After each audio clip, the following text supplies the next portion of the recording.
Oh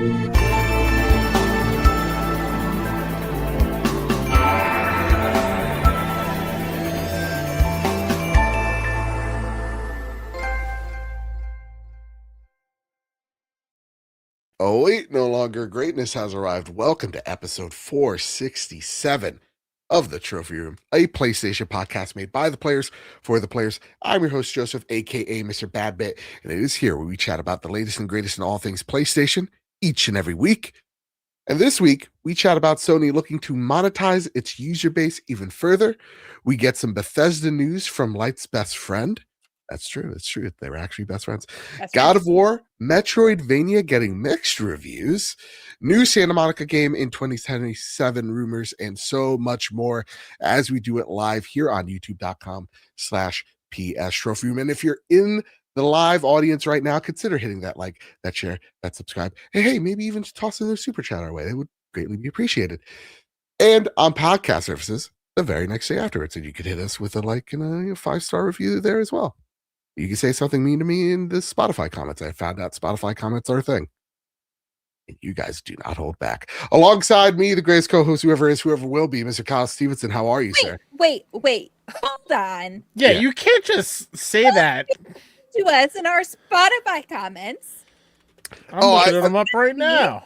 Well, no, that's just me typically just saying things to say things. But sometimes I see a mean comment every night once again from Spotify. I was about to go off. And I'm like, it's all right. I use Spotify. Yeah. Kyle Stevenson, how are you, sir? What hat are we rocking? I'm seeing some of these comments. Oh, save them for the end. Save them for the end. I'm seeing some of that. We gotta save them. That's a Sony Pony Express exclusive. I don't know. Get your shit together. What are we doing over there? I don't know. Kyle, how are you doing, buddy? I'm doing great. The hat is my New York or Nowhere hat. Yeah. It's not a bad hat, Joe. You do this every time I wear it. It doesn't say anything bad. Honestly, now it kind of looks like a Mets hat. That's exactly. It is a Mets hat that says New York or Nowhere on the front. Oh, because I thought you said a meth hat. Yeah, it's a meth hat. Yeah. Mm-hmm. Where'd Light go? She's getting herself her own hat. Oh, okay. I don't even have a hat. Oh, jeez. I wish I could rock hats. I know we've talked about this on the show. Ooh, Pork Prism's going to Spotify right now and saying, leaving a 5-star review talking about how mid Bloodborne is. That is offensive, Sammy. It doesn't fit me. Oh my God! What a beautiful hat! A Dead Space hat. Is it a fitted cap or is it a? Yeah, it's like a flat rimmed. Like, I am not a hat person. I don't have a hat head. I wish I did, man. You look like Owen when he steals my hats. Yeah. Like you look like a mom that's going through a midlife crisis. You know? I am the midlife crisis, Joe. You are at your child's motocross event, and you're making it about you. Oh, that's better. That's better. This was one of the first PR I ever got. Nice. Dead Space PR, and it came with a hat and a heart rate monitor. Oh well, I'm gonna need that. The lightweight herself, Tegan. How you doing? Hey, PR kits always come with hats. I don't look good in hats, so it's never a good thing for me. Well, my head's too fat, and so like those caps right there, you catch me on the one, the one notch, right? Yeah. Or the zipper all the way up, and then it's like, well, it looks so bad. That said, listen, you're on like a YouTube panel thing today. I was. Right? I was. You know how they say fake it till you make it? Yeah. I faked it till I made it. I faked it too hard, I think. I faked it too close to the sun. Hell yes. I was asked to be on someone from YouTube emailed me and was like, hey, we like what you're doing. Can you come on a panel and coach some people? And I was like, sure. And so I did that today. They're paying me for it. So like I can officially say I'm a YouTube panel speaker. Like that's pretty cool. Hey. And also literally just me. So panel totally deceiving. Totally deceiving. But yeah, I got to answer people's questions about YouTube memberships specifically, and I got to coach them on ideas for their channels, and nice. It was really cool. Nice. So if I'm extra hyper, it's because I'm riding a high of like excitement. Well, listen, if I'm riding a high, it's off this tea. It's chamomile. Oh, is that gonna put you to sleep? No, it actually hypes me up a little bit. It's a nice little mix. That said, I'm still sick, so if you catch me coughing, that's why it's chamomile's the only one I got. Okay, I'm not gonna lie to you guys. I'm gonna fight it, going to sleep during this pod, but so yeah, I'm still a little rough around the edges, voice wise, but I'm getting there. I'm finally getting out of the cold stage. So that said, hey gang, we have a TikTok now. Oh, TikTok.com/PS Trophy Room. Is that how that works, Kyle? How you doing there, fellow kids? hello. We got one you. of those tiki-takis. Uh-huh. Yeah, that What's works. a Tic Tac? It's been doing good. I don't know how it works, but it's been doing well, I think. No, the TikTok algorithm makes no sense for me. I can post like, gaming content, whatever, and it does okay. Fine. Like anywhere from 500 to 1,000 views. Like obviously that's not good. But then I post a video of a slide that kind of looks like a peen, and it has over 1 million views. Hot dang. Okay. No hashtags, no nothing. Just a slide of a peen and millions of views. These sickos Million just views. eat it all up. I know. Let's take a look in our backgrounds. Is there anything that looks like a peen that we could upload to TikTok right now? Kyle, the little guy with the hat, the little fellow from Final Fantasy. No, What? that would be. There are videos where doctors go around and they say yes or no. Can it go someplace? And they're always like flared base, but fragile. No. We gotta do that, but PlayStation edition. Yeah, no, or what is this? A God of War one? 7.5. Is that good? Sure. Hell yes. Hell yes. Take that, kids. I understand what the youth want. What the youth As long as we also do YouTube Shorts, I think that's gonna be great. and we also have YouTube Shorts. Instagram Yep. Reels. Awesome. Oh, and okay, got to make an Instagram reel, Yeah. but I got to make a separate account for PS Trophy Room for Instagram Reels. But I agree with everybody in chat. TikTok is gone to the shitter real fast. Oh, is it? Real Oh, It's not the best time to start a TikTok. dang. Well, you know what? Better late than never, Better late than never. Instagram Reels, is that so much better? I don't know. But also, yeah, YouTube Shorts, doing great there. Love it over there. It's a good time. That said, time for a Patreon pitch. The housekeeping all out of the way. Of course, the reason why we look so good, we sound so great, is because of your generosity over at patreon.com/PS Trophy Room. And listen, with PAX East coming in and SGF not far behind, we could really use your support. Definitely means the world to us. You literally power our dreams. So thank you all so much. Just like Xbox, But this is a PlayStation, so it's better. This is better. You know what? I had something good going. Our newest members. Big now G we're gonna get so many mean comments on Spotify, Joe. Way to go. I was gonna, but then you mentioned them. Big G at the bronze tier, Lord Dialot at the silver tier, my lord. At the premium tier, Todd Burowitz, Caleb Cook, Toxic, and K-Rock's Kiddo Cullen. I want to thank our platinum members, JC Jedi Master N, Cowboy Danger D, Jonas Young, The Green Gorilla Gamer, Chaotic Monkey, Ryuko Kill 90, Steven Flesh, Strubles and Bits, AA Ron, Bertos Maximus, Tommy, Chris, Hybrid 748, Matt Valdez, Silkanet, Decimine, Mitchell Gambling, Mike Thomas, Gregory Holmes, Mannix Visia, Solo, Carbonite Free since 1983 times 2. Shout out to him. I forgot you last week. You're here now. That's all that matters, friend. Our gold members, Jesse Garcia, JB, the Purple Monkey, Hyde Endorse, Katie, Kevin Mitchell, Kevin Diaz, Marcus O'Neill, The Red Arrow, Ageless Hermit, Androsaur, Astronaut Jr., The Winter Gamer, Stingray X, Robbie Bobby Miller himself, Brenton Zachary, Final Fan XZ, Hambone, JD Dillinger, Stone Cold ET, Tino Sixspeed, and Johnson, Sean McKenzie, Rick Arrington, Matthew King, Duh Overlord, Duane Raksha, Drellish, Rick Davis, Steph Mildiner, Samuel Nessing, Maximum Carnage, Michael Hassett, Drug Prowling Wolf, Battered Haddock, Arlie Upper 90, Bonnie Barefoot, and the Lord Commander, Suddy. He was in the backpack this week. He held his own. We actually broke a lot of trials in our graders. So he's out of the backpack. He's a A grown man now. Proud of him. Couldn't be prouder. That's it, Kyle Stevenson. Do you have the YouTube members? I do, and while I read them off, Tommy has a great comment in the live chat. Sure. Maybe the trio can make a platform to take advantage of the Exodus, LOL. So while I'm reading it, you guys think, what would we name our short form content app? So while I'm reading, you guys think. Shout out to our YouTube members, Nisa Hauer, Laura Liston, The Kush Completionist, Mr. Light, Freight Conductor, Shrivels a Bits, and Tommy. Get a trophy next to your name in chat. Become green. Help support us do what we love to do each and every week.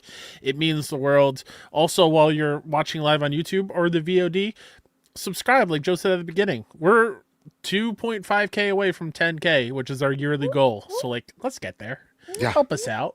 And guys, we're getting there fast. I'm really proud. You're posting lots of content. That's what helps. That's what helps. They say people have to see your videos like 10 times before they'll even consider subscribing. So like we gotta, have our face out there 10 times for them to see. Yeah, listen, we're getting there. By the way, YouTube members, we now have 3 platinum members. I don't know when, but I just noticed we now have 3. Oh. So shout out to Tommy, Strubles, and Nisa. They're platinum members on the YouTube channel. So God bless. Thank you all so much. So what would our short form content app be called? Ooh, I like this one. The trophy case. Trophy case is good. I like that. That's nice. Like, what do you think? The only thing I had come up with is not good after hearing the trophy case. So I'm gonna say it, but don't laugh at me because it's not good. The only thing I could come up with was trophy time. Ooh, okay. I like that. Kyle Stevenson, you got one?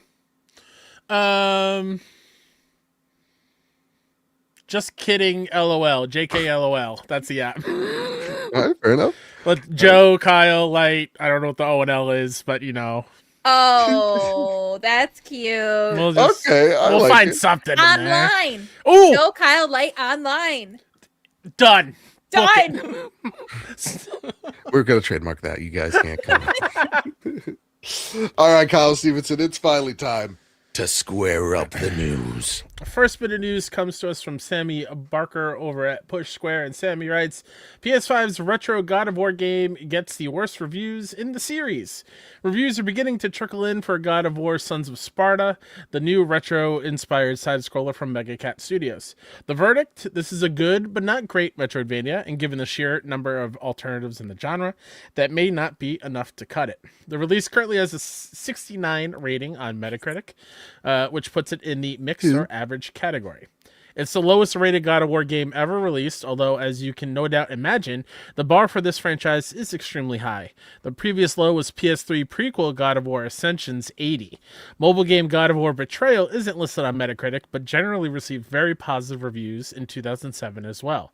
There's still time for the game to settle above an average score of 70. There's been a growing plea from fans for the platform holder to publish smaller, less expensive experiences like it used to in the PS3 era, and this fits that bracket perfectly. Yeah. And Mr. Howard in the chat, it is now officially at 70%. So there you go. It's officially a good game.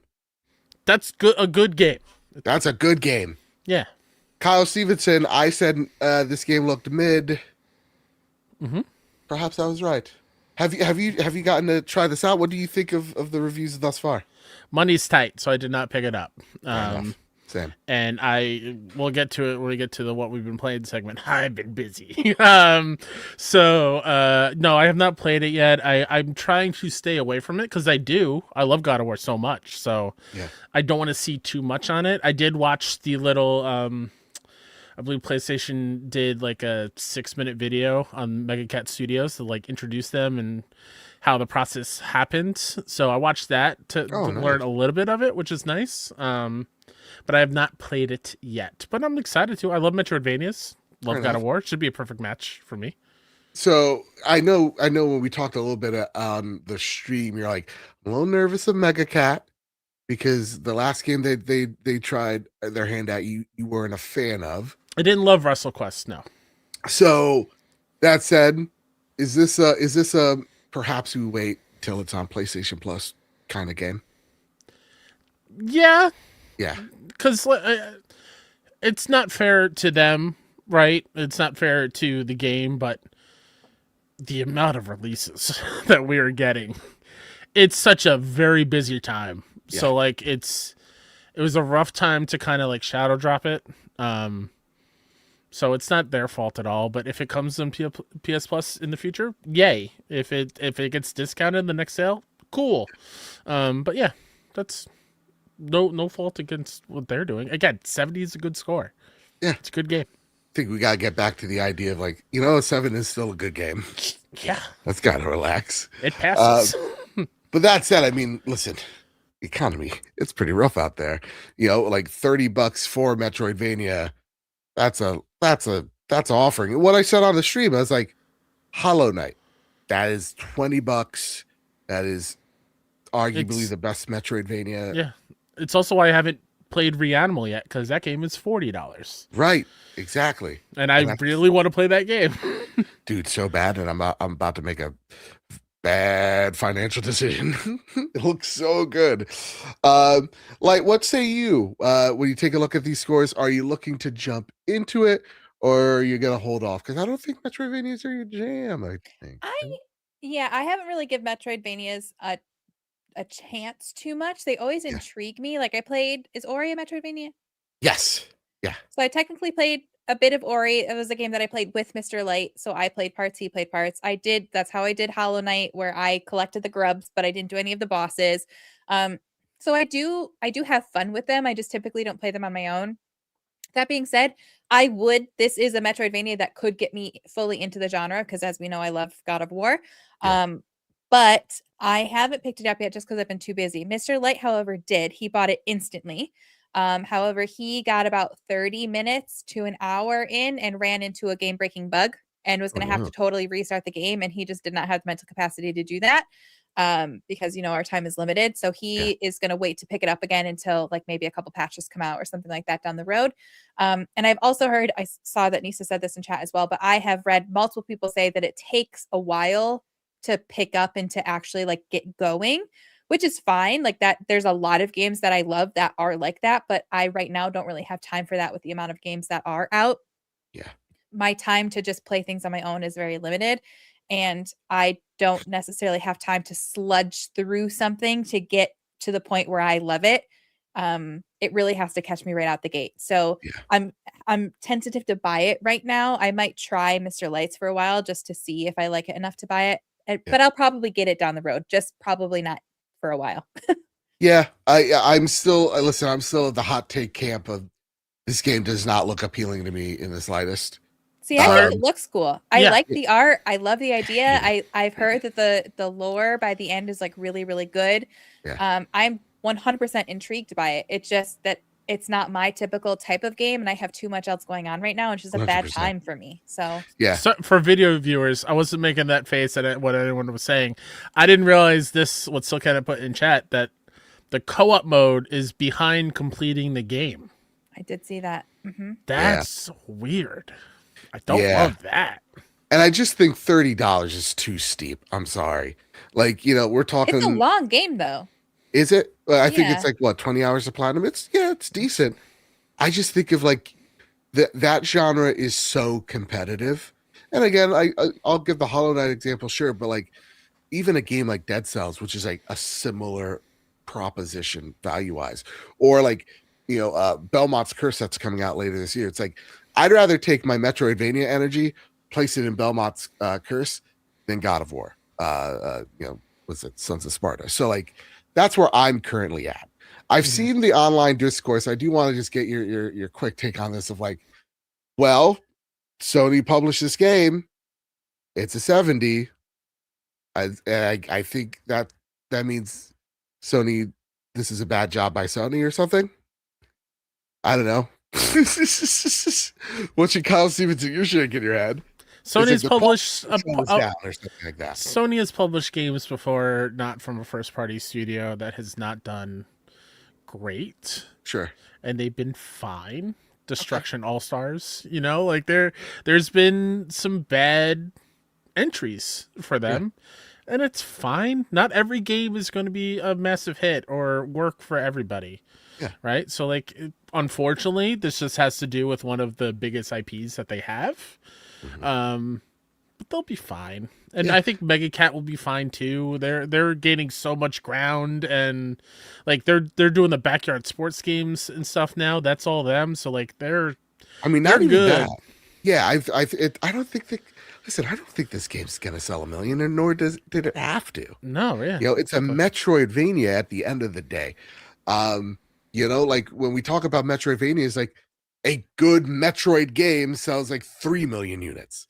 You know, what is it? The most popular Metroidvania ever is Hollow Knight at 10 million. So it's like it's still not to say it's nascent, but like it there because there's definitely an audience and definitely a phenomenal genre, but it's like it's still a niche, you know. So for me, I couldn't care what the internet says, to be quite honest. And it's usually the dumb fanboys that's all their content is, right? They make a 40-minute podcast about, oh, if this was Xbox, and I was like, shut up, just shut up. Your content's bad. So yeah, no, to me, it's like 70 still a good game, not particularly my bag, but if you're into it, you're into it, dude. Go for it. I also, Yep. excuse me. I also wonder, like, I know when they did, what was the free DLC that they Valhalla when they Valhalla, shadow yeah. dropped Valhalla, it worked really, really well for them. Yeah. I almost wonder though if this shouldn't have been a shadow drop because it is so different. Like I know that this is one of the worst kept secrets ever, right? Yeah. Everyone's been knowing that they're making it, but I almost wonder if they should have marketed it a little bit just to set the expectation for what it was and get some hype around it, because people were excited that there was God of War, but I think people were also more excited that there's the remasters coming. Yeah. And then to see the remasters and then to see the Metroidvania, which wasn't exactly what people were picturing, I feel like they were kind of just like, oh. And then if they had some marketing, they could have talked about what to expect for the co-op, and they could have talked about, like, they could have gotten ahead of some of these negative talking points that people are saying. And like Jeannie in go for chat says, Jeannie loves Metroidvanias and God of War, and she's loving it. So like, Yeah, I love that. it hits for people. But to that point, like, is I think everyone who is upset with it and are just seeing like, oh, it's a 7, it's a failure, are the same people that probably set their expectations too high when they heard the rumor and thought it was a Santa Monica Metroidvania, Yes. not a God of War game made by a totally another studio. The narrative is still Santa Monica, like they've helped out there, but I think that definitely had something to do with. I don't see it because I don't read that shit, but like I guarantee you that has something to do with it. No, 110%. I actually think that's like, listen, you know, I think they knew where this game was going, and you know where this game was gonna get rated, and they're like, yeah, let's shadow drop it. Let's just do it while getting the excitement for God of War, and then like, yeah, you're right, excitement for the remaster, but you're like, oh, it's in the remastered setting, you're right. It's like, okay, I missed that old Kratos. TC Carlson's in it. Yeah, let's do it. Let's jump in. And I think that is the biggest pop that this game's gonna get, or else you're gonna deal with the Hunter's Gathering, where every time you're gonna show that game, you're like, people are gonna be like, it looks like an SNES game. Look at this image I made in AI with Aladdin, and that's all you're gonna see out of it, right? Yeah, that's true. Yeah, so I think that's where it's at. Again, 7 perfectly fine. A little bit too rich for my blood because I've been playing Avowed. And I can finally say I love that game so much, but we'll talk more about that later. All right, Kyle Stevenson. Let's talk about monetization. Let's get our business hats on. Let's get our bachelors in marketing and finance out. Take it away. Francesco De Meo over at WCCF Tech writes, Sony plans to minimize PlayStation 5 hardware price increases by focusing on monetizing existing installed base. Guess what? That's us, everybody. That they're gonna Me? Yeah.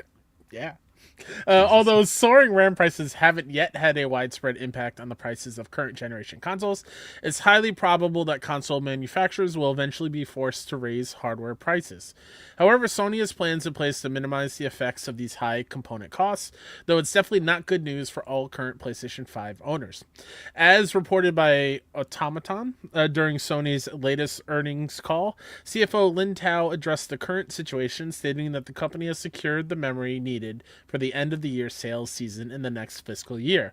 However, the company plans to, quote unquote, minimize the impact of rising RAM prices by, quote, monetizing the installed base, end quote, while continuing to grow software and network services revenue. Needless to say, this doesn't sound like good news for the 92.2 million current PlayStation 5 owners. While a direct price increase for games is unlikely, given the goal of growing software volume, the mention of network services revenue suggests that an increase in PlayStation Plus subscription prices could be on the table.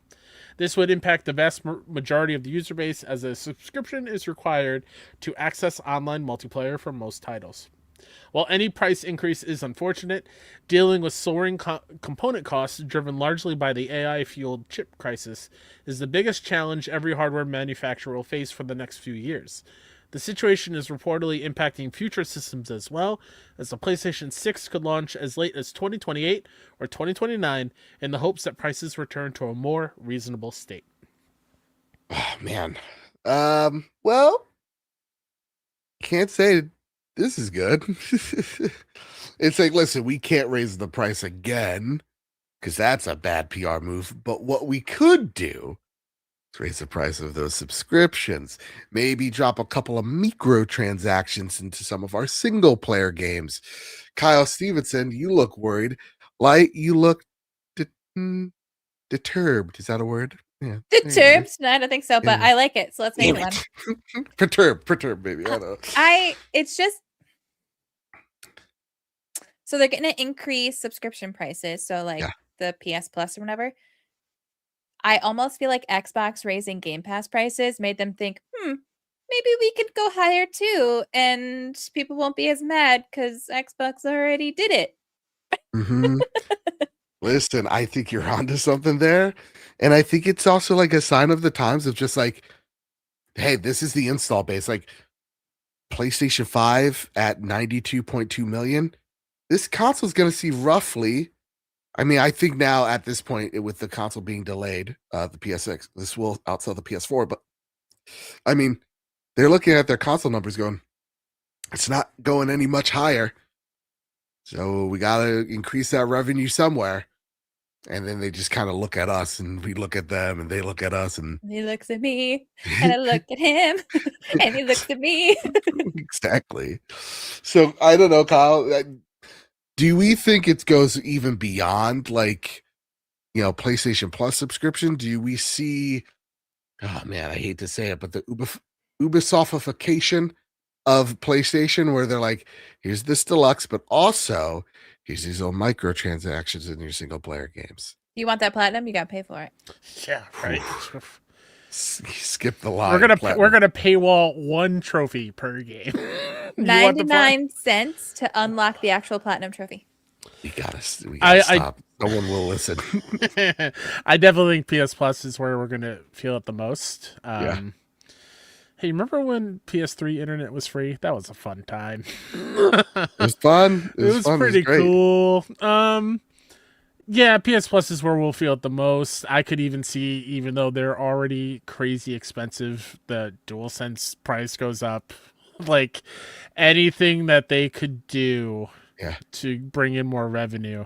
And I realize that this is like reading this, it's tough to read and hear, but like this might be a reality check for a lot of people. This is how most companies view its user base. They're just trying to see how much money they can get from us because they know they have their hooks at us. Like, look at you, Joe. You buy every new Apple product the moment it comes out.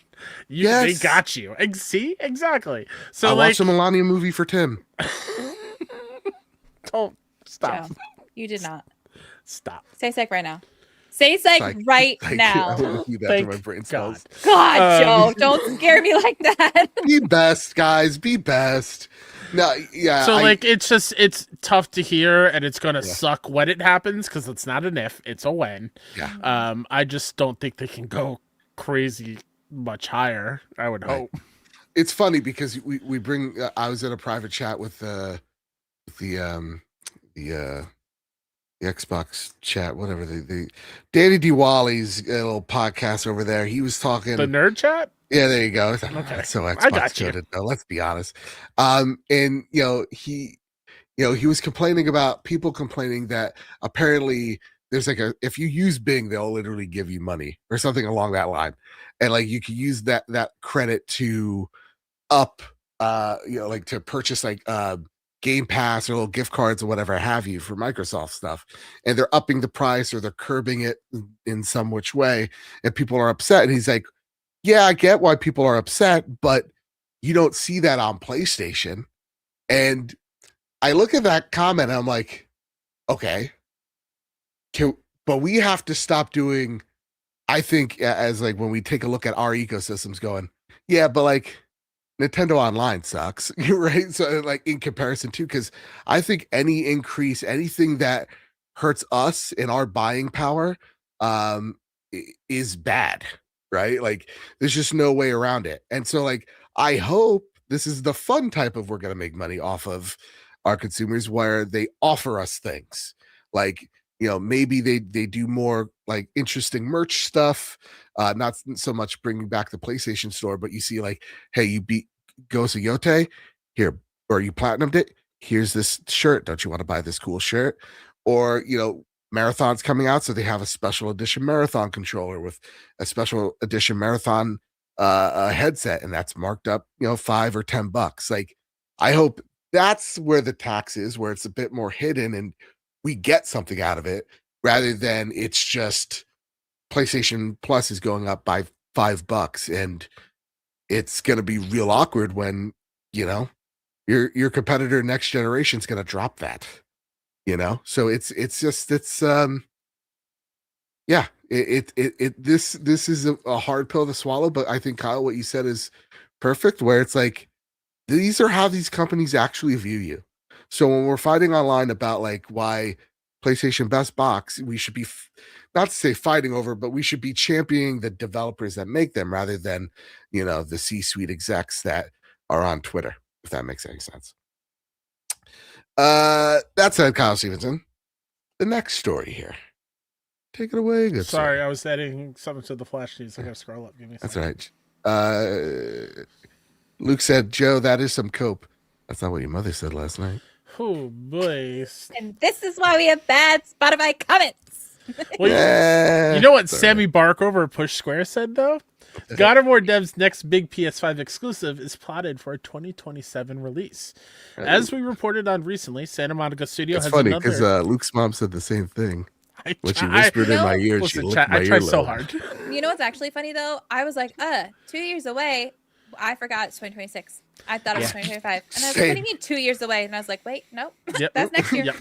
Whoops. Terrifying. Terrifying. As we reported on recently, Santa Monica Studio has another unannounced PS5 project in development alongside its newly announced God of War Trilogy remake. This game has been spearheaded by veteran director Cory Barlog for several years and is expected to quote-unquote feel like a new IP. The common consensus seems to suggest this will be an all-new God of War game set in a totally different mythology like ancient Egypt. Here's the really exciting bit, though. We could be playing it as early as 2027. Two reliable rumor mongers, ooh, I like that term, Shinobi602 and Nate the Hate, have alluded as much in various venues. It's worth stressing, as always, that while these snoops are generally rock solid, they're reporting on unannounced info here, which is always subject to change. But writing on Reset Era, Shinobi602 responded to a comment regarding Barlog's new game, in which the user said they expected it, quote-unquote, around 2028. He said, quote, "Not that far, barring any delays, of course," end quote. That implies 2027 to Push Square. Meanwhile, writing on Twitter, Nate the Hate said, "We'll hear about the project before 2027. He further clarified, quote, "Unless a major delay happens, the game will be out in 2027, end quote. So assuming the timelines align, this could set up a box office year for PS5 with Intergalactic: The Heretic Prophet also expected at some point next year, too. Dude. What? A reason to Dude. live is what I just heard. Whoa. Whoa, my word, my word. Can I just bitch for a second? Go Of for it. course. Listen, I get it just as excited as the next person when we have these little rumors, okay? Obviously. However, I also hate them. Stop. Can you imagine how cool it would have been to have a showcase state of play, whatever the heck? And it's like, boom, new God of War. Boom, new Mythos. Boom, 2027. Holy shit. Now we're like, oh, we're getting a new game in probably 2027. So now every single showcase is going to be new God of War game, new God of War game. I am so with you, because imagine, like, after the last state of play, right? We got the God of War trilogy remake. Now the next time Santa Monica's logo pops up on a showcase, we're like, oh, we're gonna see the remake, and then we're that swerve of, oh, this is not that remake is gone from us. And I've been saying this for years. I hate when these leaks and rumors happen, because I just brought it up earlier with the Metroidvania thing. The expectation set by hearing there's a 2D God of War Metroidvania being announced kind of ruined what I imagine is why people online hate that or like dislike it so much. So just let the joy of seeing it for the first time, like the joy we felt when we saw that remake teaser, awesome. When we saw the John Wick, when we figured out it was John Wick, oh my god, incredible. Yeah, like those moments hit so well because they are a surprise to us. And when we go in knowing what's happening, at least to me, yes, it's exciting to see it in motion, but the jolt of, oh my god, I'm getting my favorite thing is like... But it takes away that initial pop and that initial excitement. And you know what? I'm just extra salty. I started, now I can't stop. I'm just extra salty because, you know, I've lost my midnight releases. I'm losing my big surprise pops because we get them, but not as frequently because somebody always knows something and is always saying something and somebody's talking about something. Just shush. You're ruining it for me. Here's the thing, though. I don't think we're gonna hear, oh, you know, where's the God of War? I think it's I said it on the stream and I'm gonna say it here. The next state of play is a showcase. I think it's the showcase, man. I think you see Intergalactic 2027. I think you see God of War wherever, whenever 2027. Then we see Wolverine 2026.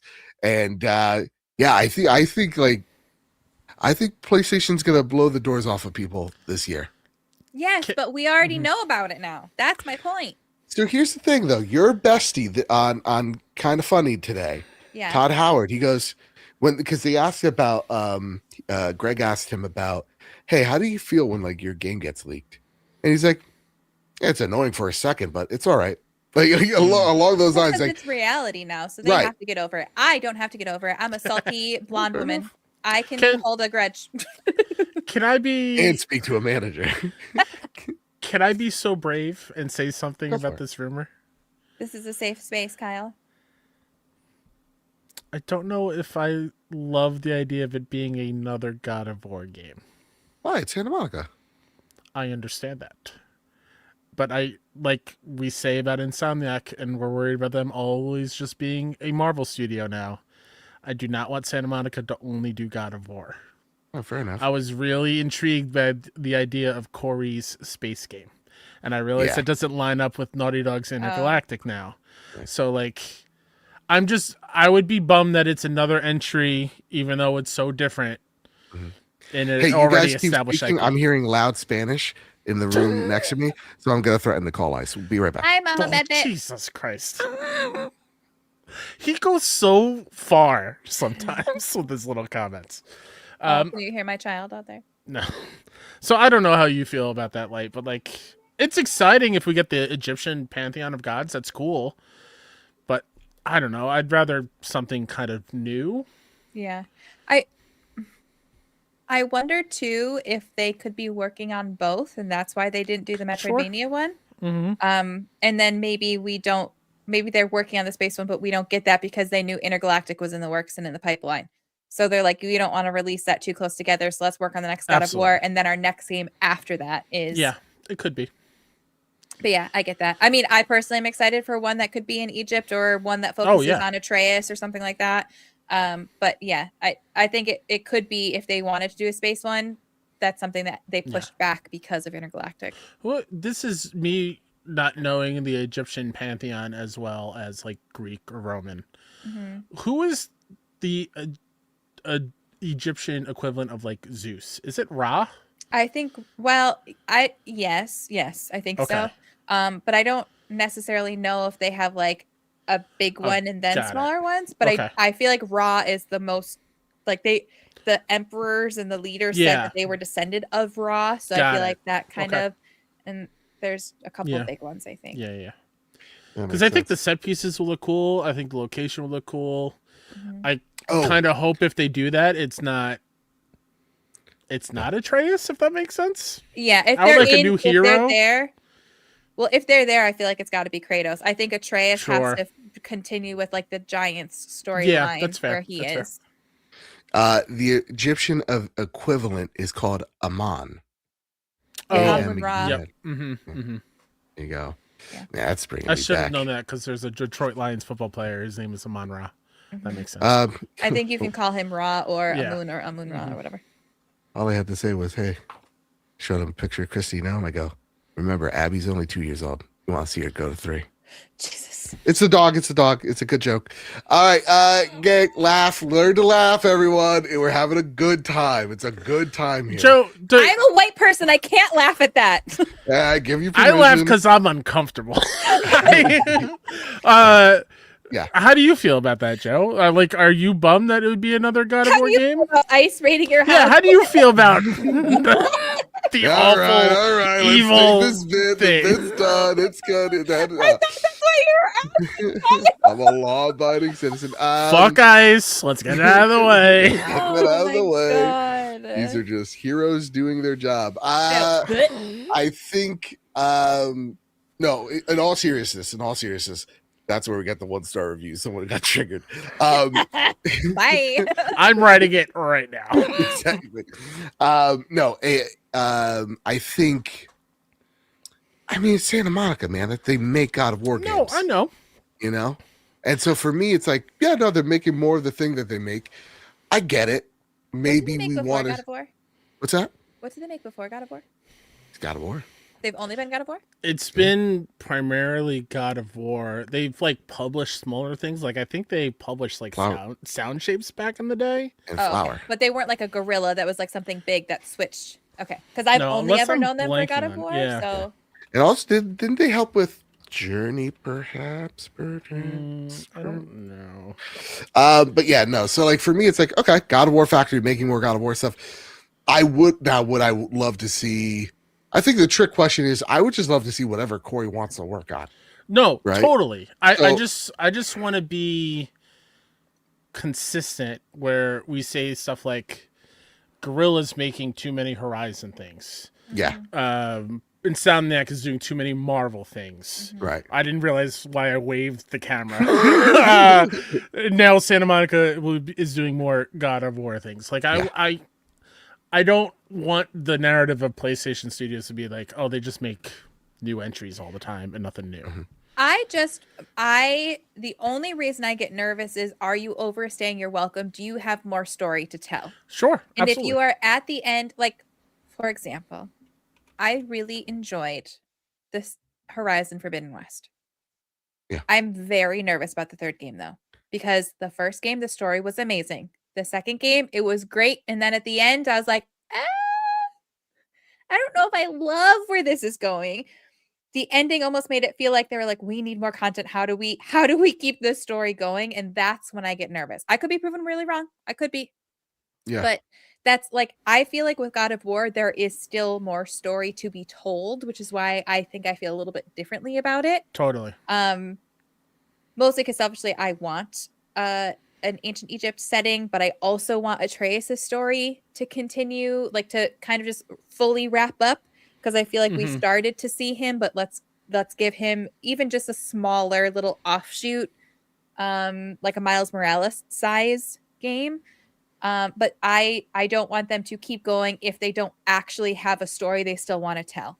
Yeah, fair. I don't want them to continue just for the sake of continuing. Totally. That's why I think like The Last of Us was a good stopping point. You don't want to continue just to continue. Horizon, I'm a little nervous for part 3 because I didn't love where they went with the end of the story. And God of War, I feel like there is more story to be told, but I could also see why people would be like, no, then we're done. So yeah, I get it. I get where you're coming from, though. Yeah, going back to the games that Santa Monica did, Genie was correct. Kinetica for PS2 was their first like internally developed one, and then it's been nothing but God of War. But they've helped out on a ton of XDev stuff like Twisted Metal Black, Calling All Cars, which was a PSN indie back in the day.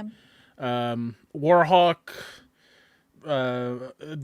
They stopped around 2016 where they helped with the game called Bound, which I thought looked very pretty. I never played. And then they helped with The Order 1886.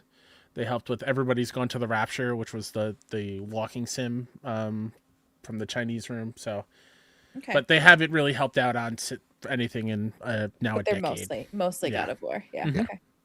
Kyle, I got a very fun email that you're going to absolutely love, but I can't say it. Just tell me after the show, but ooh-wee. After all your fun jokes you've been saying this episode, I don't know if you know what fun Sarcasm means. or serious, though. For real. It's a good one. It's a good email. Okay. It's good. If it's what my I boss would think... email me and be like, can we have a meeting later? And I'm like panicking the whole day. Yeah. No, it's good. It's a very good email. It's Okay, something we've been waiting for. Okay. So, like, if it's what I'm thinking of, I'm very excited. Why am I out of the loop? No. I'll text it to you. Private chat. Yeah. Okay. So, not bummed in the slightest. I love God of War. I love Kratos. Yeah, I think though, like, I'm with you. As long as there's more story to tell, I'm fine. Like, more story of Kratos to tell, more stories of Atreus to tell, I'm fine with it.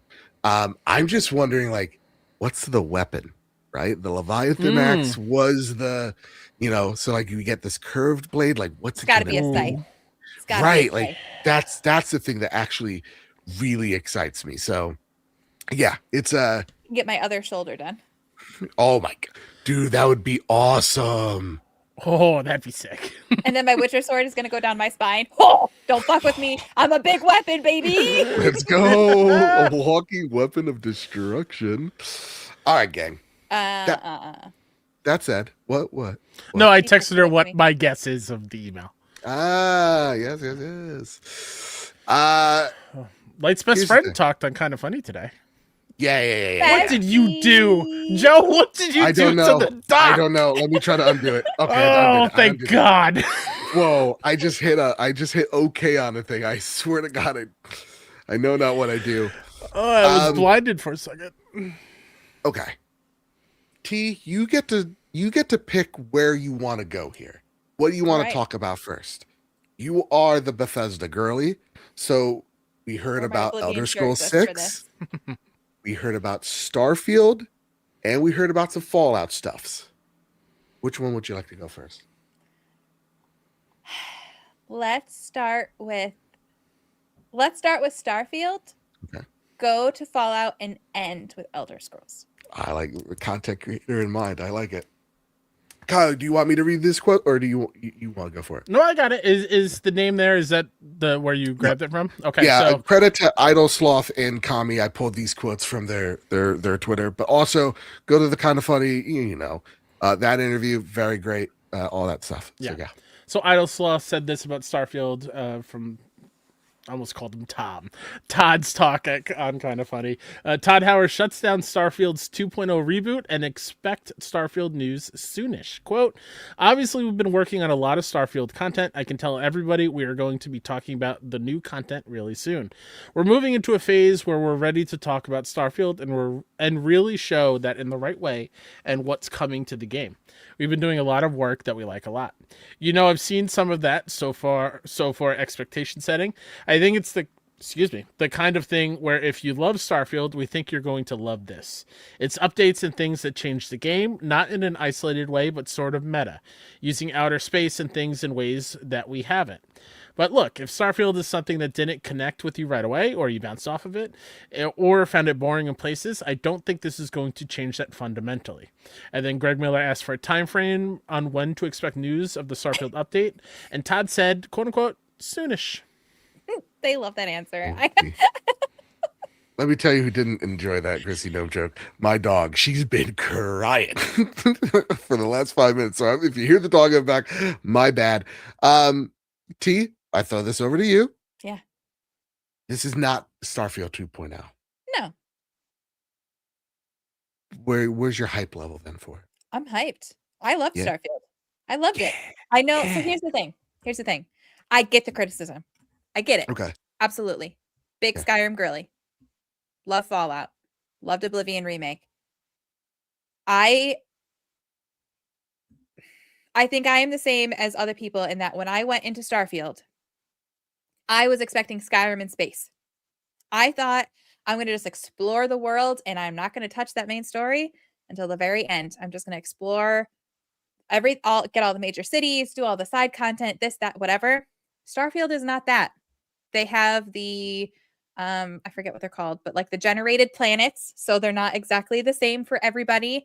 It's not like there is exploration, there is scanning, there's really fun things to do, but it's not the same as the typical Bethesda formula. And I know I went into it expecting it to be the same formula. I'm assuming other people did as well. And that's not what it is. So I think a lot of people were really disappointed in that. They didn't like that you had to keep getting in your ship and going to different parts on the planet to generate a new window to explore. Sometimes it did get repetitive because since it was generated and not everything was created and developed, all the dungeons, all the things like that were not created and developed individually by people. Sometimes you did get the same documents that you would find.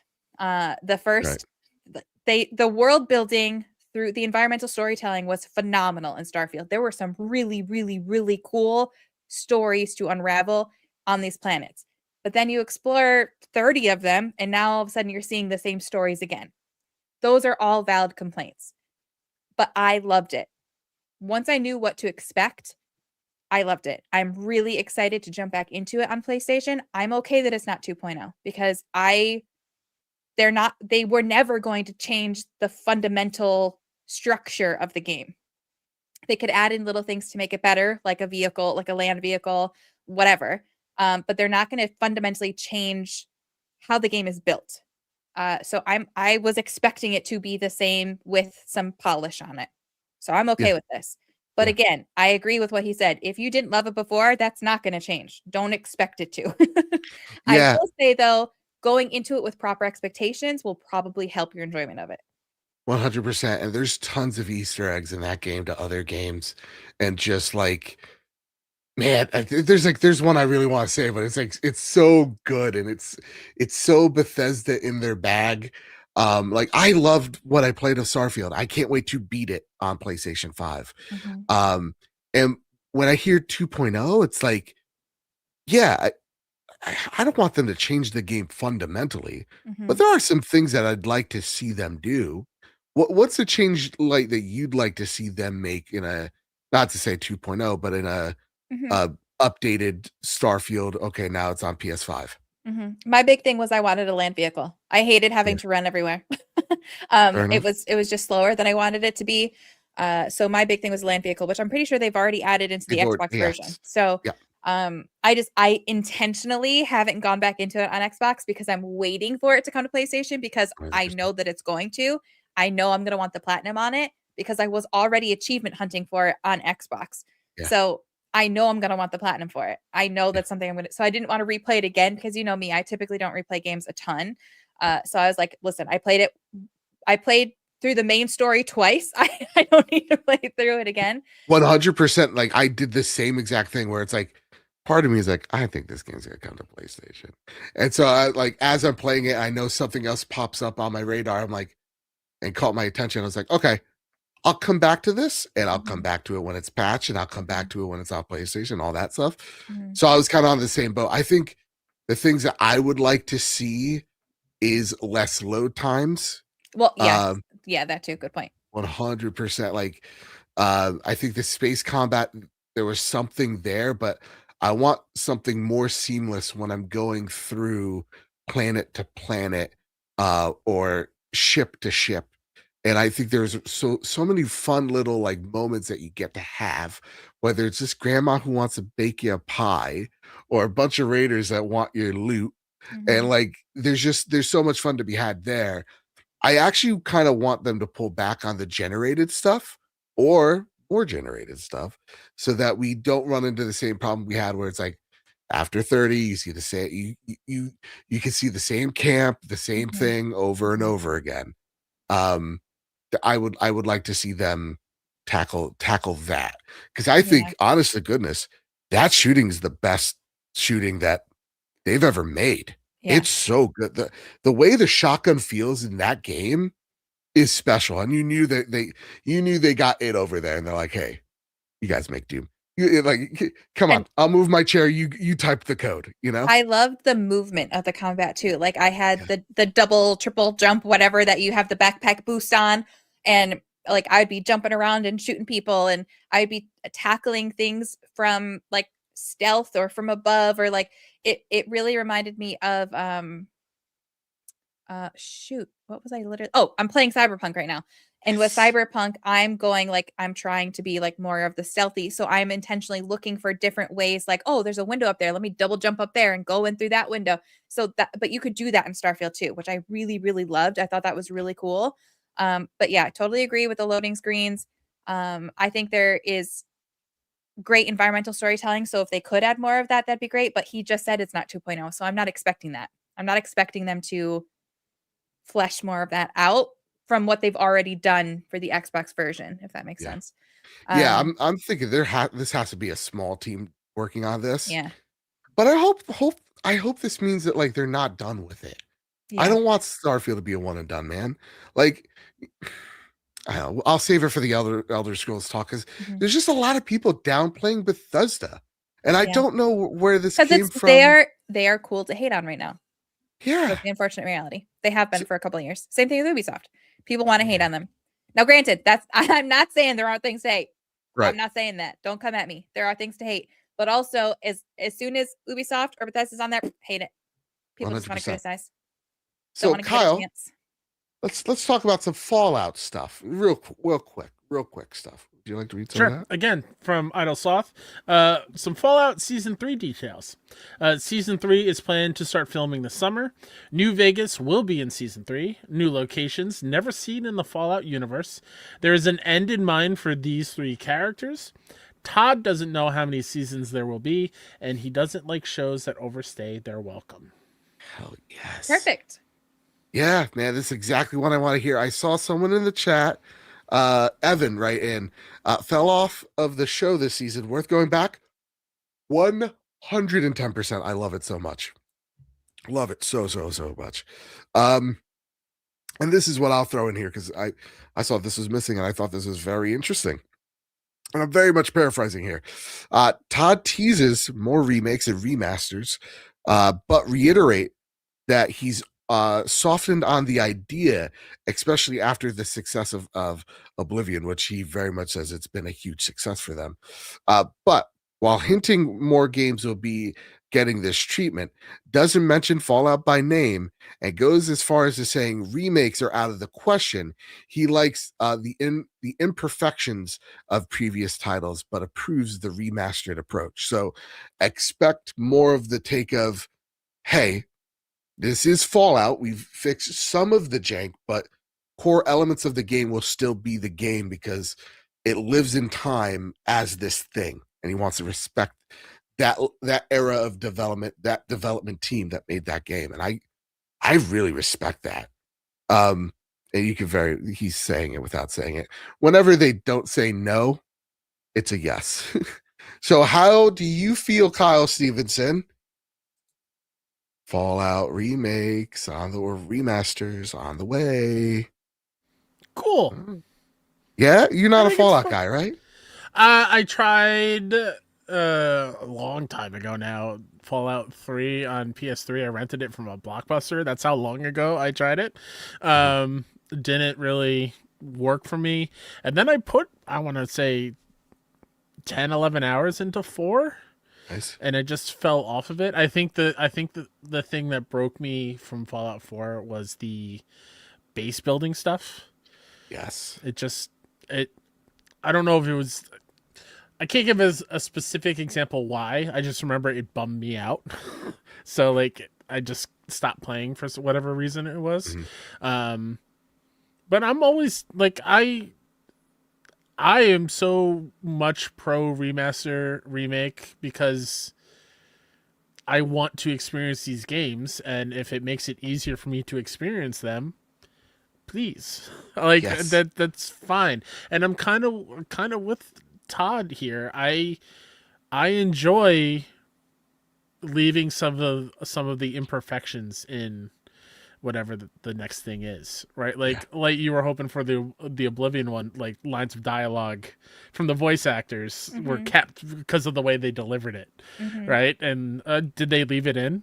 Yes. I forget. Yeah. Perfect. Yes. Like it's those like little things that I love because it's good for like the longtime diehard fans, and then people to finally like get it and experience it for themselves for the first time. I kind of love that. Yeah, it's like a time capsule that looks nice.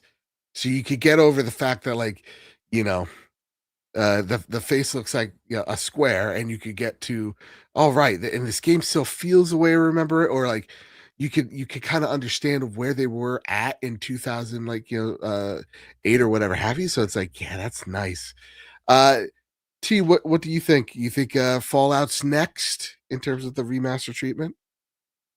I hope so. Yeah. I hope so. I don't see why it wouldn't be. We just got Oblivion. We've had a million Skyrim remakes, remasters. We don't need another one of those. I would hope we would get a 3 and or New Vegas remake remaster. Yeah. I would love to replay both of them because I only played them once forever and ever and ever and ever ago. So I remember having very fond memories of them, but I was like mixing the two in my head and like remembering things wrong. And but I hope they take their time with it so they can make sure that they do it just like they did with Oblivion. Oblivion was wonderful. I know 100%. they didn't do Oblivion themselves, but whoever did Oblivion did such a great job with it, and I hope that they do the same Virtuous. thing. Yeah. Yeah. 100%. I think we see this at season whenever season 3 comes out. That's when we see this. It's gonna be, and it's gonna sell so many copies. The Fallout show is stupidly popular. Even when saying, he's like, yeah, no, it's the end of the story for these characters, and I love the idea of not overstaying its welcome, all that. But he also like alludes to like there will be more Fallout show. And that's the brilliant thing about Fallout. Yeah. You can continue it forever and just have different storylines because it's the whole world is facing the aftermath of the Fallout. Like, so you really can just focus on different stories and do completely unique things and just keep the feel of it. And aren't they doing a Fallout Shelter reality competition show too? Right? Like we got to go in. Fallout has infiltrated media and entertainment outside of games, so it doesn't surprise me that we'll get more.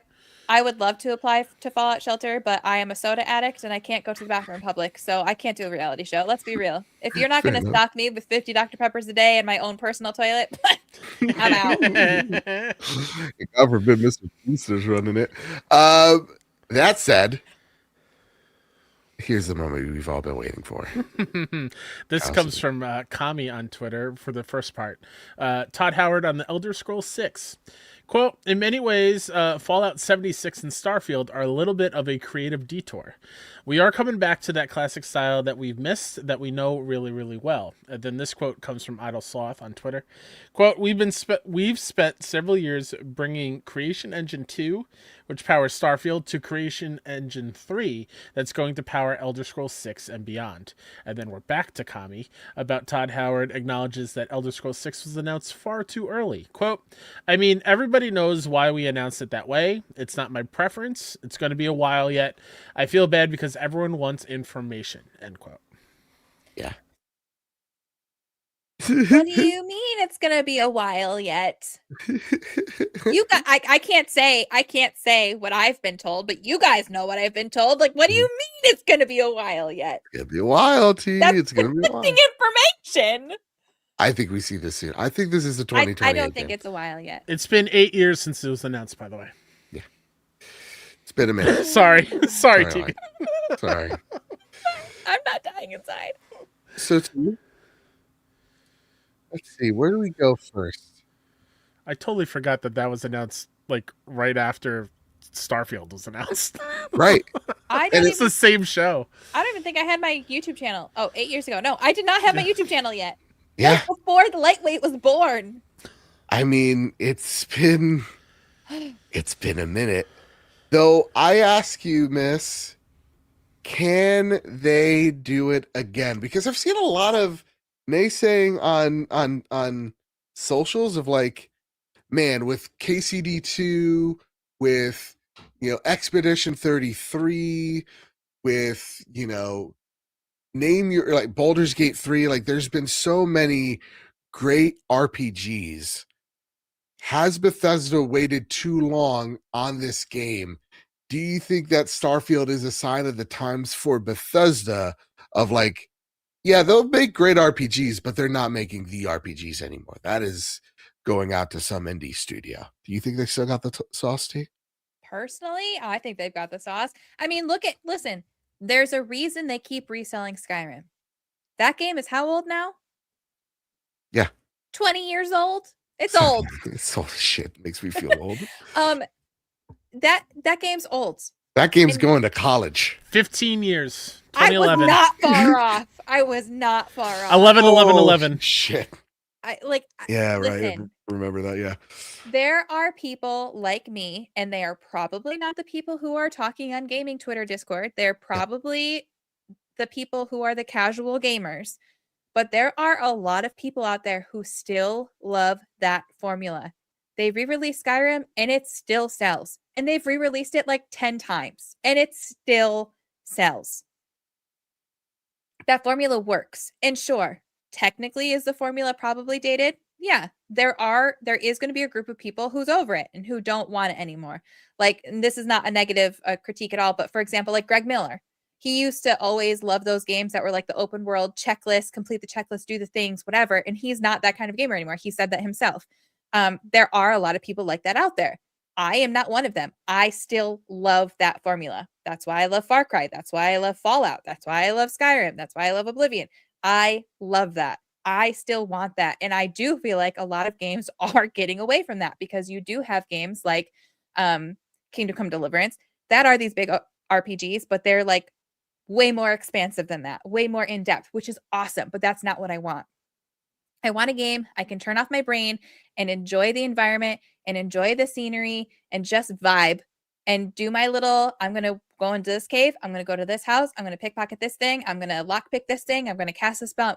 I just want that. I want that. And I am okay with that. And I think there is still a big audience to be had out there if you just go away from Twitter. I was laughing, by the way, at Adam is alive in chat that said Leo DiCaprio almost wouldn't date Skyrim. Very good. Skyrim, you're running out of time. Okay. Yeah, I'm kind of there with you. I don't know, because they're like, just because Starfield didn't light the world on fire doesn't mean that they didn't hear your feedback. I think the comment that Todd has made about Starfield he speaks to it. He's like he knows it's a divisive game. That's why when people like try to shield these games, when I see like it's again like a polarizing game, it's like the creators know they kind of actually appreciate that. Suda 51 still makes games, and when it's a 74, their fans are like, this could be game of the year. Like, I think you're right. Part of it's online discourse. Another part of it's like, okay, Starfield didn't hit. Dude, look at Oblivion Remastered. That thing lit the world on fire. Are you kidding me? Because they kept their traditional formula. Right. People yearn for it. The year for and like look at Skyrim, it's ported to literally everything. These games are beloved, and so to think that a creator can have one spill or one rubber soul, but the Beatles still have Abbey Road in them. It's like just because the one album isn't the best doesn't mean they don't have the juice. So for me, it's like, I mean, I'm not going to doubt the legend that is Todd Howard. I don't like his games may not speak to you anymore, and maybe KCD2 does or games like that. But it's like, I don't doubt that this game is going to be in the conversation. I understand that the landscape of gaming is changing, and you take a look at the games up for Game of the Year this year or last year were all indies. I get that for the most part, but there is still magic to be made in RPGs that people like Bethesda make. And I think it's really telling, I think, when this game comes out or when we see it, I think the difference between Ubisoft and what could be Bethesda is it seems like Bethesda heard your complaints and Bethesda and Ubisoft isn't, right? They're going, la, la, la, la, la, la, we're going to keep making Assassin's Creed, la, la, la, la, la. And that's the difference here. So I would say, I think as we're seeing how Bethesda moves, take a look at Fallout 76. It's a great example. That game was DOA supposedly because of that nylon bag. And now look, it's one of their most, if not their most profitable game that they make. It's on season 20 something. Even Elder Scrolls Online. Mm-hmm. Right. Oh my God. Yeah. So I would also just like to throw in there. Go for it. I would challenge if you were to ask a lot of devs who make the Bethesda open world RPGs what inspired them. I guarantee you it's Todd's game. So I like the DNA from the old school Elder Scrolls games and the old school Fallout games. They are in pretty much almost every RPG that is out now. Mm-hmm. So like the bones are good. Yeah. So like I'm not worried. And again, so two things in chat. Jeannie says, I don't think they ever had the sauce.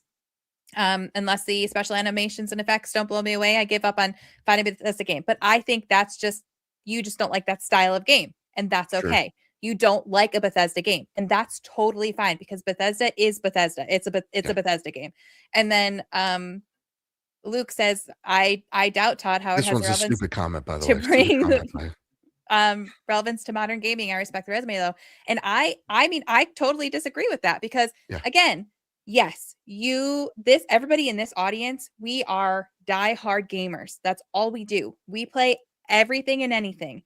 We are not the same gamers we were when Skyrim came out, when Fallout 3 came out, when New Vegas came out. Sure, our tastes have probably changed. But if you step back from it and you just talk to the casual, like my cousin, for example, will text me randomly, do you think I'd like this game? Our friends who are our age, who he will turn on his Xbox or his PlayStation and he'll play like one game a year. They are excited for these games. Yeah. They are actively asking me, do you think I would like Starfield? When is Elder Scrolls coming out? They want, like, casual gamers still love this formula. So yes, it might not fit for us anymore as the diehard gamers, but it still hits for casual gamer audiences and they still want that. I know that from conversations I've had with the people in my life who talk to me about games who are casual gamers. And I would say too, it's like, it's easy to say it when we don't see it. Right. So like, again, and it's not to say that you're wrong or anything by that, like, and we're not saying that. But what I would just argue is like, it's easy to sit back on your screen going, yeah, Todd doesn't have the sauce anymore. He's run out of juice. And it's like, yeah, I've not seen Elder Scrolls. I get it. The game has taken way too long to make. Looks like they've been working on this engine to make sure it's in tip-top shape. Mhm. I think the thing that excites me the most is that they're going, hey, we get it. We tried to put too many sandwiches in the spaceship. We're going back to what we know. Mhm. And I think that's super exciting because look, I've been playing Oblivion for the last month. That's a 20 plus year old game. And there is still so much excitement and mystery and fun things to discover and secrets. And that game is still translated so well by the evolution that is Skyrim, right? And I'm still blown away by some of the things that I'm still able to find and whatnot.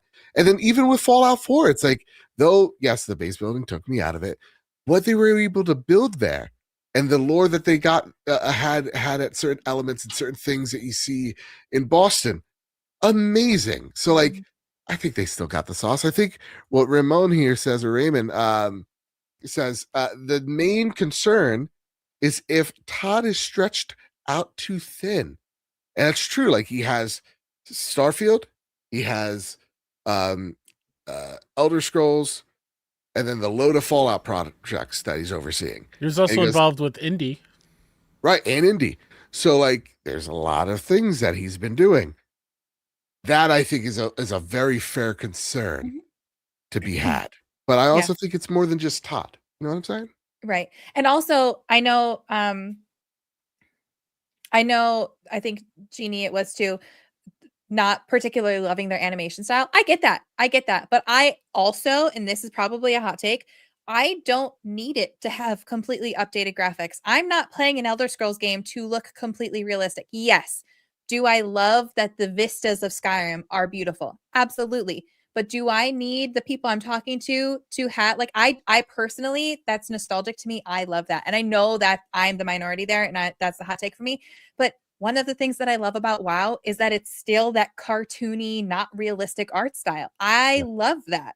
That's, to me, that's Elder Scrolls, and I'm okay with that. But I understand that as a criticism as well, because they really haven't nailed the face. Like even in Starfield, it looked a lot better, but it was still very much like the blurry background with the face up close. Like I get that is not for people, but to me that's a Bethesda game. That's their DNA, and I love that, and I don't necessarily want them to change that. Yeah, 110%. Because I think there's like there's a part of the jank that I love and respect. And I think like the face animations, that's one thing. It's like even when I take a look at like something like Expedition 33, right? It's like, yeah, some of the lip syncing when I'm watching a game, it don't hit right, but there's a level to it that you're like, yeah, that's cool. You know what I mean? So it's like, you allow yourself to step out of it for a sec. And man, this dog's really crying. I can't hear her.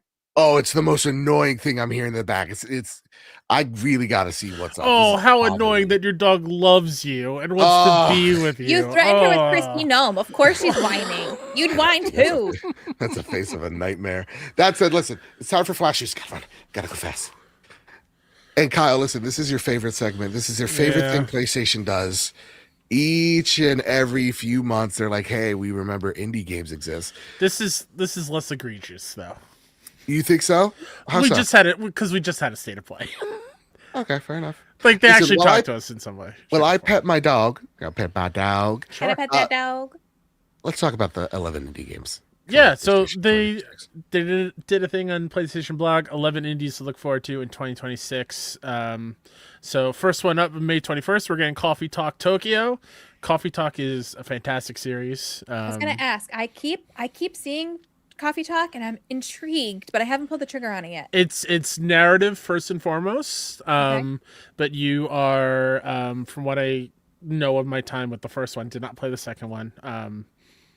You own a coffee shop, and these fantastical creatures like orcs and demons, whatever, they just come in and get coffee, and you make their coffee order, and you listen to their problems, and you help them out, and they talk to other characters. Cute. So okay. it's very cozy. I'll it's play cute. that It's soon. adorable. The some of the characters are super memorable and very heartwarming. So it's cool to see the PlayStation backing this one because it's real special.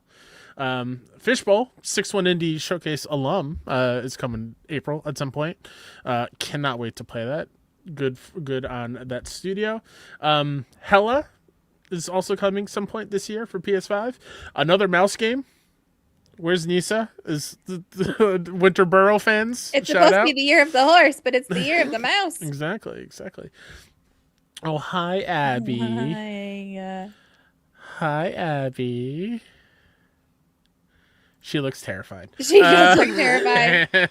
Inconveni, one story, many stories, coming in April at some point for PS5. This one looks cute. This one, I believe, has a demo in Next Fest next week. So if you're interested in checking it out, go ahead and check that one out.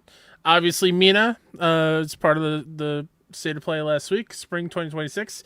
You have a limited time left to play the demo. Oh, really? Please go play the demo. Yeah, it's only available for like another week or so. She may be small, everybody, on live stream, but she's a very fat girl. Mortal Shell 2 is coming at some point in 2026. I believe that kicked off summer SGF showcase last year. Yes.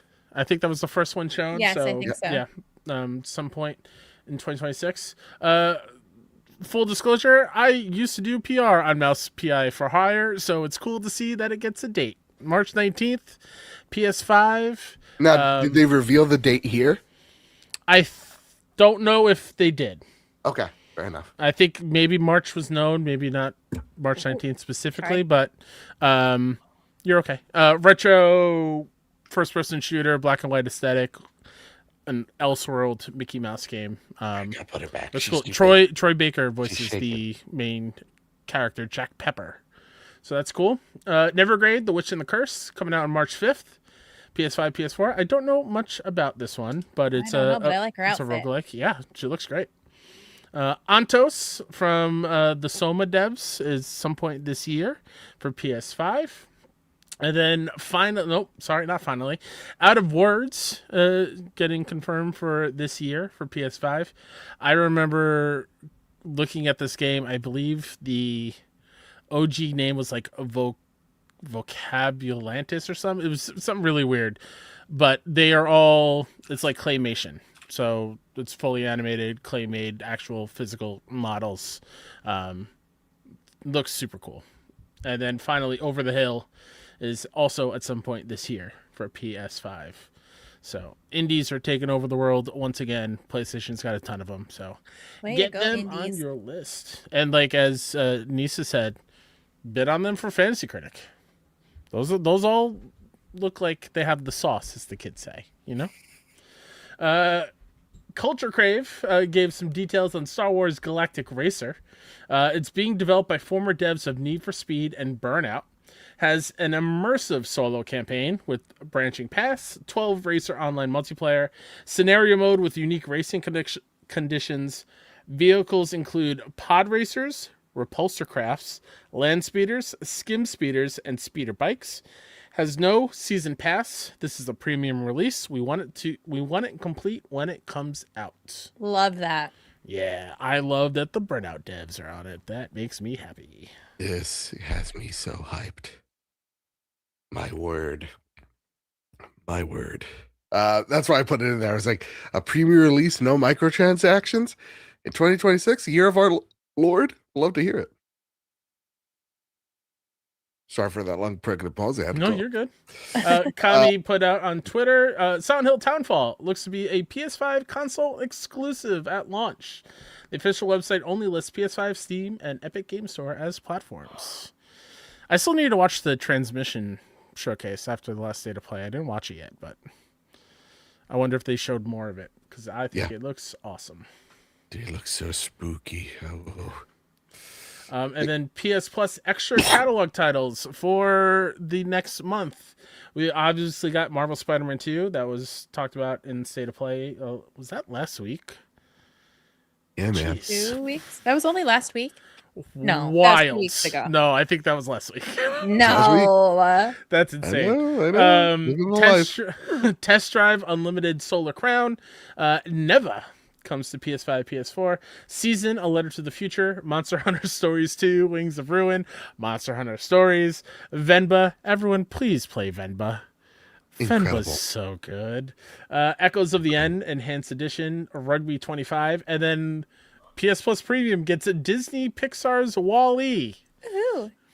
We're Nice. really swimming in it. Yeah, it's a lot. All right, gang. You know what's a lot? All the games we've been playing this week. Mm-hmm. My word. Listen, Kyle, I think Light and I may be taking the floor with one of the games that we played. So you go first, Kyle. See what's it. Go first. Okay. Well, Kyle played it too, though. Yeah, I played. Oh, some. right. Yeah. Okay. Go. How dare you, sir? I can go through it all if you want to get more in depth, because I don't want to spend an hour just talking about them all. I have a bunch of reviews up on 619.com about a lot. It's been a Link busy in the week. description. Yes. I got 2 more impression pieces that will be up tomorrow. So Nice. I've been a busy boy. Little Gator Game in the Dark DLC is lovely. Light, I think Baby Light would absolutely adore this video game. Okay. If you're not familiar with it, you play as this little gator in the base game, who is trying really hard to get his or hers big sister to play with him. And she's in college and she's just working on an assignment, sitting on the swing, and all he wants to do is play with his big sister at the playground. And she's too busy, so he goes off on his own little adventure with friends.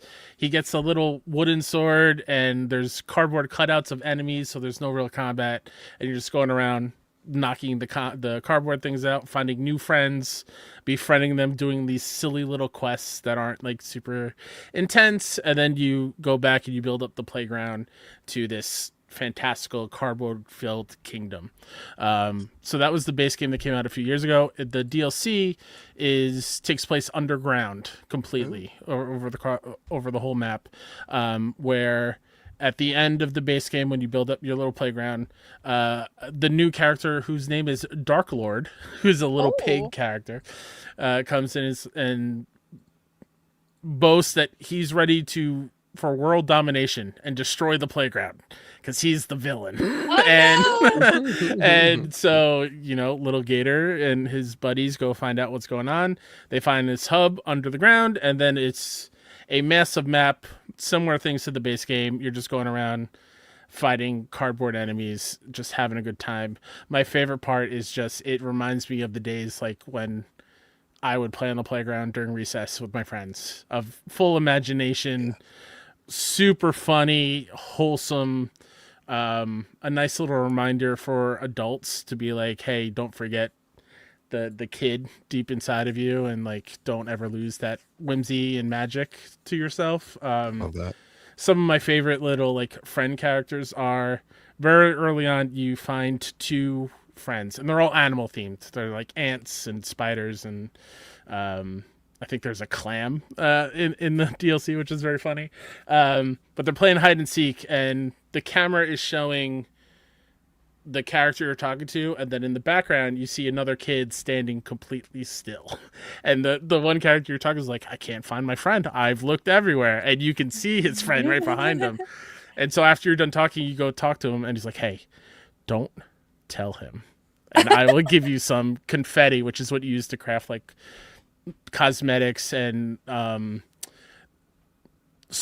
swords, but like they're like bubble wands and Love this. fun things, and you can choose whether or not you agree with it. And the other guy's like, no, I've looked everywhere, I'm standing and looking, I see everything, and he's just in the back standing perfectly still. It's like just kids being kids, and it's so fun. So I highly, highly, highly recommend playing it. And it's only like, the DLC is 2 hours long, and so it's simple sitting. The base game you can get through an equal amount of time, so Nice. it's very short and condensed. It's just a ton of fun.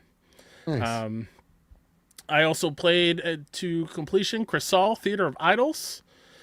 I'm a bit frustrated with this game. It's a good game. Okay. It's a 7, just like the God of War Sons of Sparta Metroidvania. The ideas, and Light can attest to it at SGF, of like using your blood for ammunition, right? Each gun has like a spike or something where if you need to reload, the character Gabriel squeezes the gun grip and it drains his blood from your health bar to refill your gun so you can shoot against these wooden mannequins.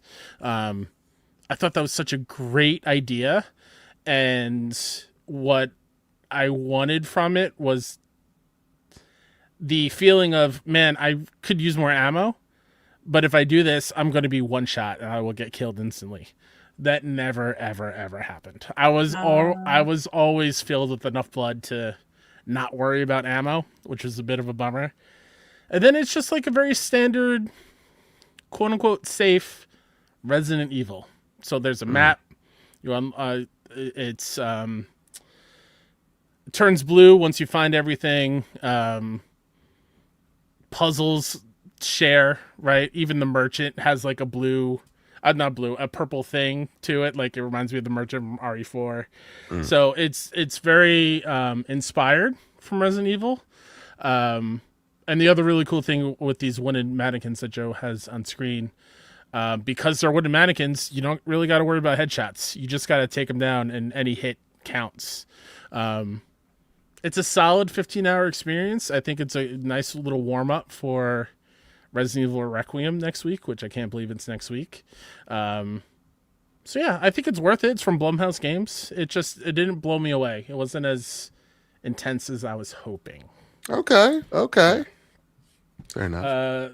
Other two I can go through really quick. I have another review for Aerial Knight's Drop Shot from the Never Yield, same dev there. It's fun. It's a great idea. Does not play all that great. It's the coolest description for a game I've heard in a long while.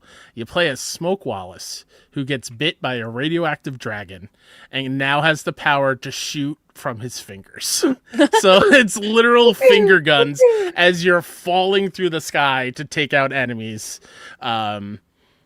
It's such a cool premise, but there were too many times where I clipped an island and I died because I couldn't control the camera in a way where I could aim and worry about the floating giant rock that I'm about to hit.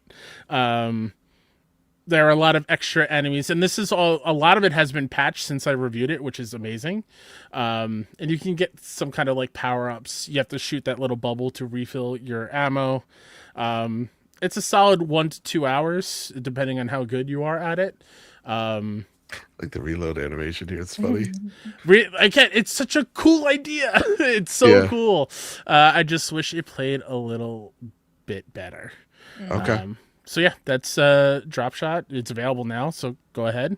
And then finally, this is not a PlayStation game, but I would like to pitch this genre of games to you, Light, because I think it's a perfect marriage of your content creation.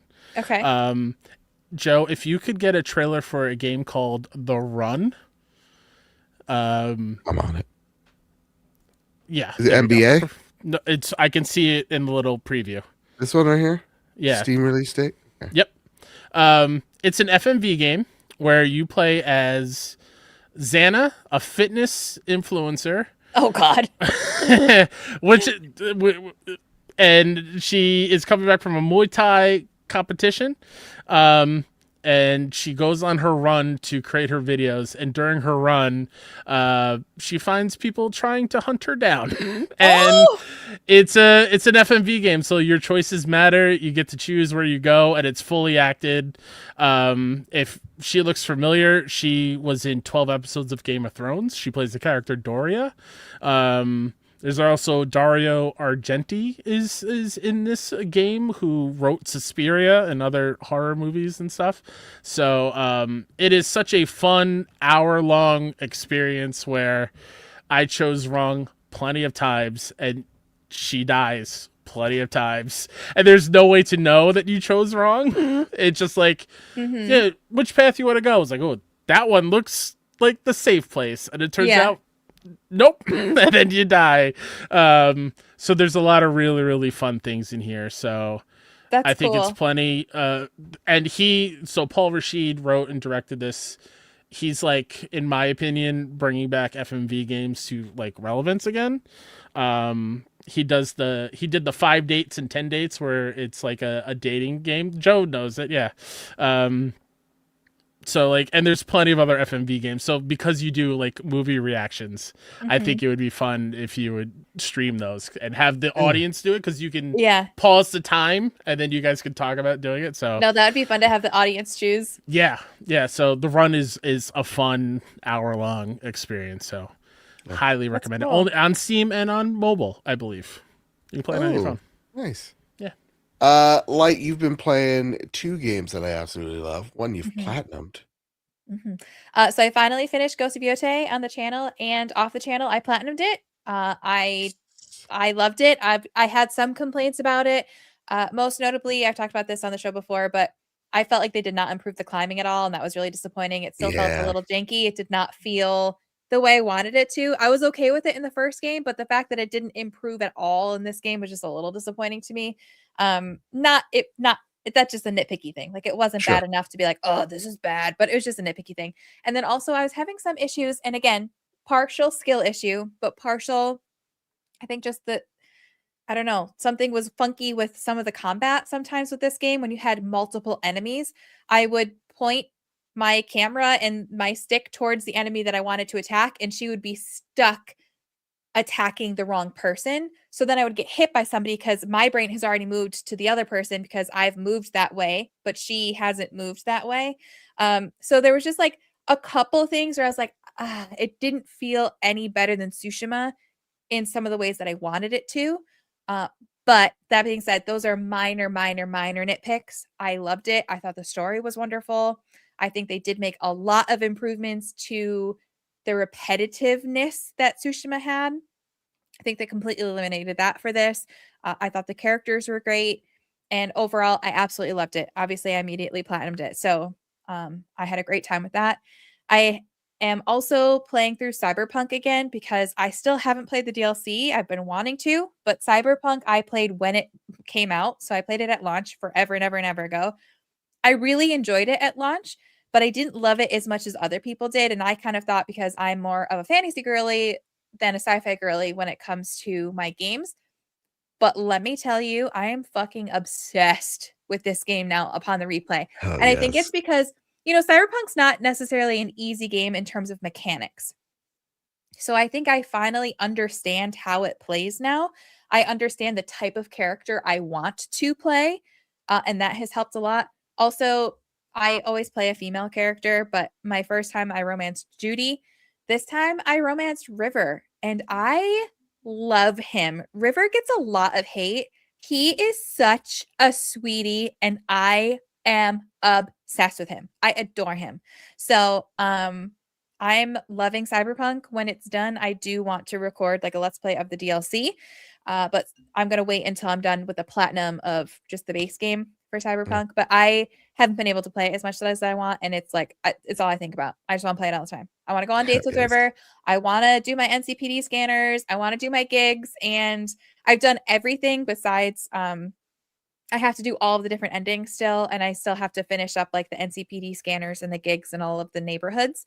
But I've done all of the other trophies. So like I'm getting close. It's just gonna be time consuming because everything that's left is the long the long ones. But I'm loving it. And then the last one I'm playing that Kyle's also playing, I'll save for you because you will transition into. Well, I gotta go out a little bit more with Cyberpunk because I gotta put a poll in the chat here between Judy, Pan Am, or River. And so let me see. River. You said you were doing stealth stuff, right? Earlier. Yes. Cyberpunk? Yeah. Okay. So I'm trying. My build right now is a Netrunner build with strong body. So I immediately maxed out technology and I immediately maxed out strength or body or whatever it is. And then my other points I kind of split between cool and whatever the other Netrunner. Yeah, whatever the other Netrunner is. It's not technology, but like cyber or whatever. And I've been loving it. So I try to go in stealth mode. I try to take out all the cameras with my quick hacks, and I use the quick hacks on people a lot in combat. So I'll be using the quick hacks as I'm shooting people. I have like a precision rifle that like hits like a shotgun. I have a sniper rifle with a silencer on it, so I'll pick people off on the outskirts first with my silencer and my sniper, and then I sneak in and I try to do everything stealth. So everything is much slower, but it's so fun and it's so cool seeing the different ways that you can do something. Because sometimes I'll go in and I'll get caught right away. So I'll just like run around and try to find the other entrance that I could have gone in. And then I let myself die. And then I go the way that I found, like when I get caught. And it's just it's so fun. It's like, oh, because I have high body, I can force open this door. Oh, because I have high technology, I can, I know how to break this fence, or I can hack into this door. If I don't have any of those, I have to go stealth everybody to try to find the key card or the code. And I just think it's so fun. It's so great. Obviously, it had a lot of growing pains. It was launched too soon, but it is such an amazing game. And I get the love for it. I purchased all the cars because I had to for a trophy, but also I'm obsessed with collecting all the cars. And I always have to drive a new car and it has to fit the vibe of what I'm doing or where I am. Nice. But yeah, I know River's not going to win that because a lot of people don't like his romance. It's a little forced compared to the others, but it's hard to compare because Judy and Panem are integral to the main story. Sure. So like you have to do a whole ton with them. So it builds your relationship with them. River's a side story that you can romance. Kind of like Carrie. But I can't romance Carrie because I'm not a male character. But River's just such a sweetie. He's a family guy and he's an ex-cop. So he's got like some turmoil there. You know, I can fix him type of people, you know? And he like this little text messages he sends me throughout. I'm just like, oh! I love that. Can I ask a question? Because I haven't hopped back in since launch. I remember I got up to, I'm trying to remember what they're called. The brain dance. Yeah. I didn't love how it felt. Did it become easier for you, or if you had trouble the first time around, like, are you enjoying them more than you did that you popped back in? It clicked more this time, and I actually love when I get brain dances because it's like an investigation for me, and I'm trying to find all the clues. Yeah.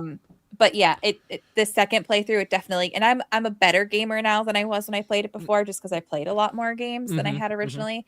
So it's just clicked more with me. But I like that there's different layers. Like you can have the visual layer, the audio layer, and the heat signature layer. And you're like constantly looking for those little things. And I'm playing it on this replay. Since I've already played it before, I'm playing on this replay on easy because I'm just like trying to get the platinum. So I'm like, whatever. 100%. And that has definitely made it fun too, because I never have to worry about death. The only time I've died is one time I yeeted myself off a building because I thought I could double jump and I didn't have double jump yet. And then, so I died that time. And then sometimes I've died like when I'm intentionally letting myself die because like I blew stealth and I just don't feel like reloading the save. So I just let myself die. So that has just made it a lot more fun too for this second playthrough. But like I said, things have clicked more. You know, the quick hacks have clicked more. The brain dance has clicked more. The mechanics have clicked more. My biggest complaint right now is I don't love how the driving feels. It feels very floaty. Yeah. And I just feel like I'm flying through the air and not driving, and I don't love that. So that's my only complaint at this point. Well, let me tell you guys something. I've been playing this game that I've been waiting for a very long time. And that game is called Avowed. Code provided by Obsidian and Xbox. Thank you, guys. Also, we have a interview with the devs out on YouTube. So please check that out. This will be our little review discussion of Avowed. I have poured 25 hours or so into this game thus far. Light, you've beaten the game. And Kyle, you've how deep have you gotten in? 3-4 hours. All right, so cool. That's super far. So scratching the surface deep within, Light completed it. But man, the one main reason why I wanted to review this game really, really bad, right? I was enthralled with the way this game looked from the moment I saw it. And then when they redid it, I was like, I love the colorful fungal, like sea vibe that this game in the Living Lands kind of is offering me here. And it was one that I held off because I just had a feeling this game was coming to PlayStation. And I'm very glad I waited because this seems like this is the definitive version of this game. That being said, while I was trying to review the game and put a video up on YouTube, I just found myself diving deep into this game's systems, into this game's story, and just the world itself. I want to give a big props to Obsidian, because this is, from the games of which I've played from them, Outer Worlds 1, Fallout, New Vegas, and now Avowed. This has to be some of my favorite level design that Obsidian has made here. I don't know about you guys, but they've done such a good job making each zone feel like, though it's a hub zone and though it's not the biggest zone in the world, it feels like it's its own huge landscape. And they do so by just filling it out with these caverns, caves, like hidden doorways. There's always something to discover. There's always something to read. There's always someone to fight, and there's always something to collect around each turn. It does such a good job of rewarding your exploration, and I really, really dig that. The other thing that I love about this game is its combat. The combat is just so punchy. The animations in this game, Jeannie talked about it earlier, for like why she doesn't fall in love with something like a Bethesda joint. The animations here, man, this game is so much fun to just look at, whether you're a wizard flinging spells around, whether you are what I am currently, a 2-sword wielding juggernaut that's just charging and kicking everybody around. It feels really good.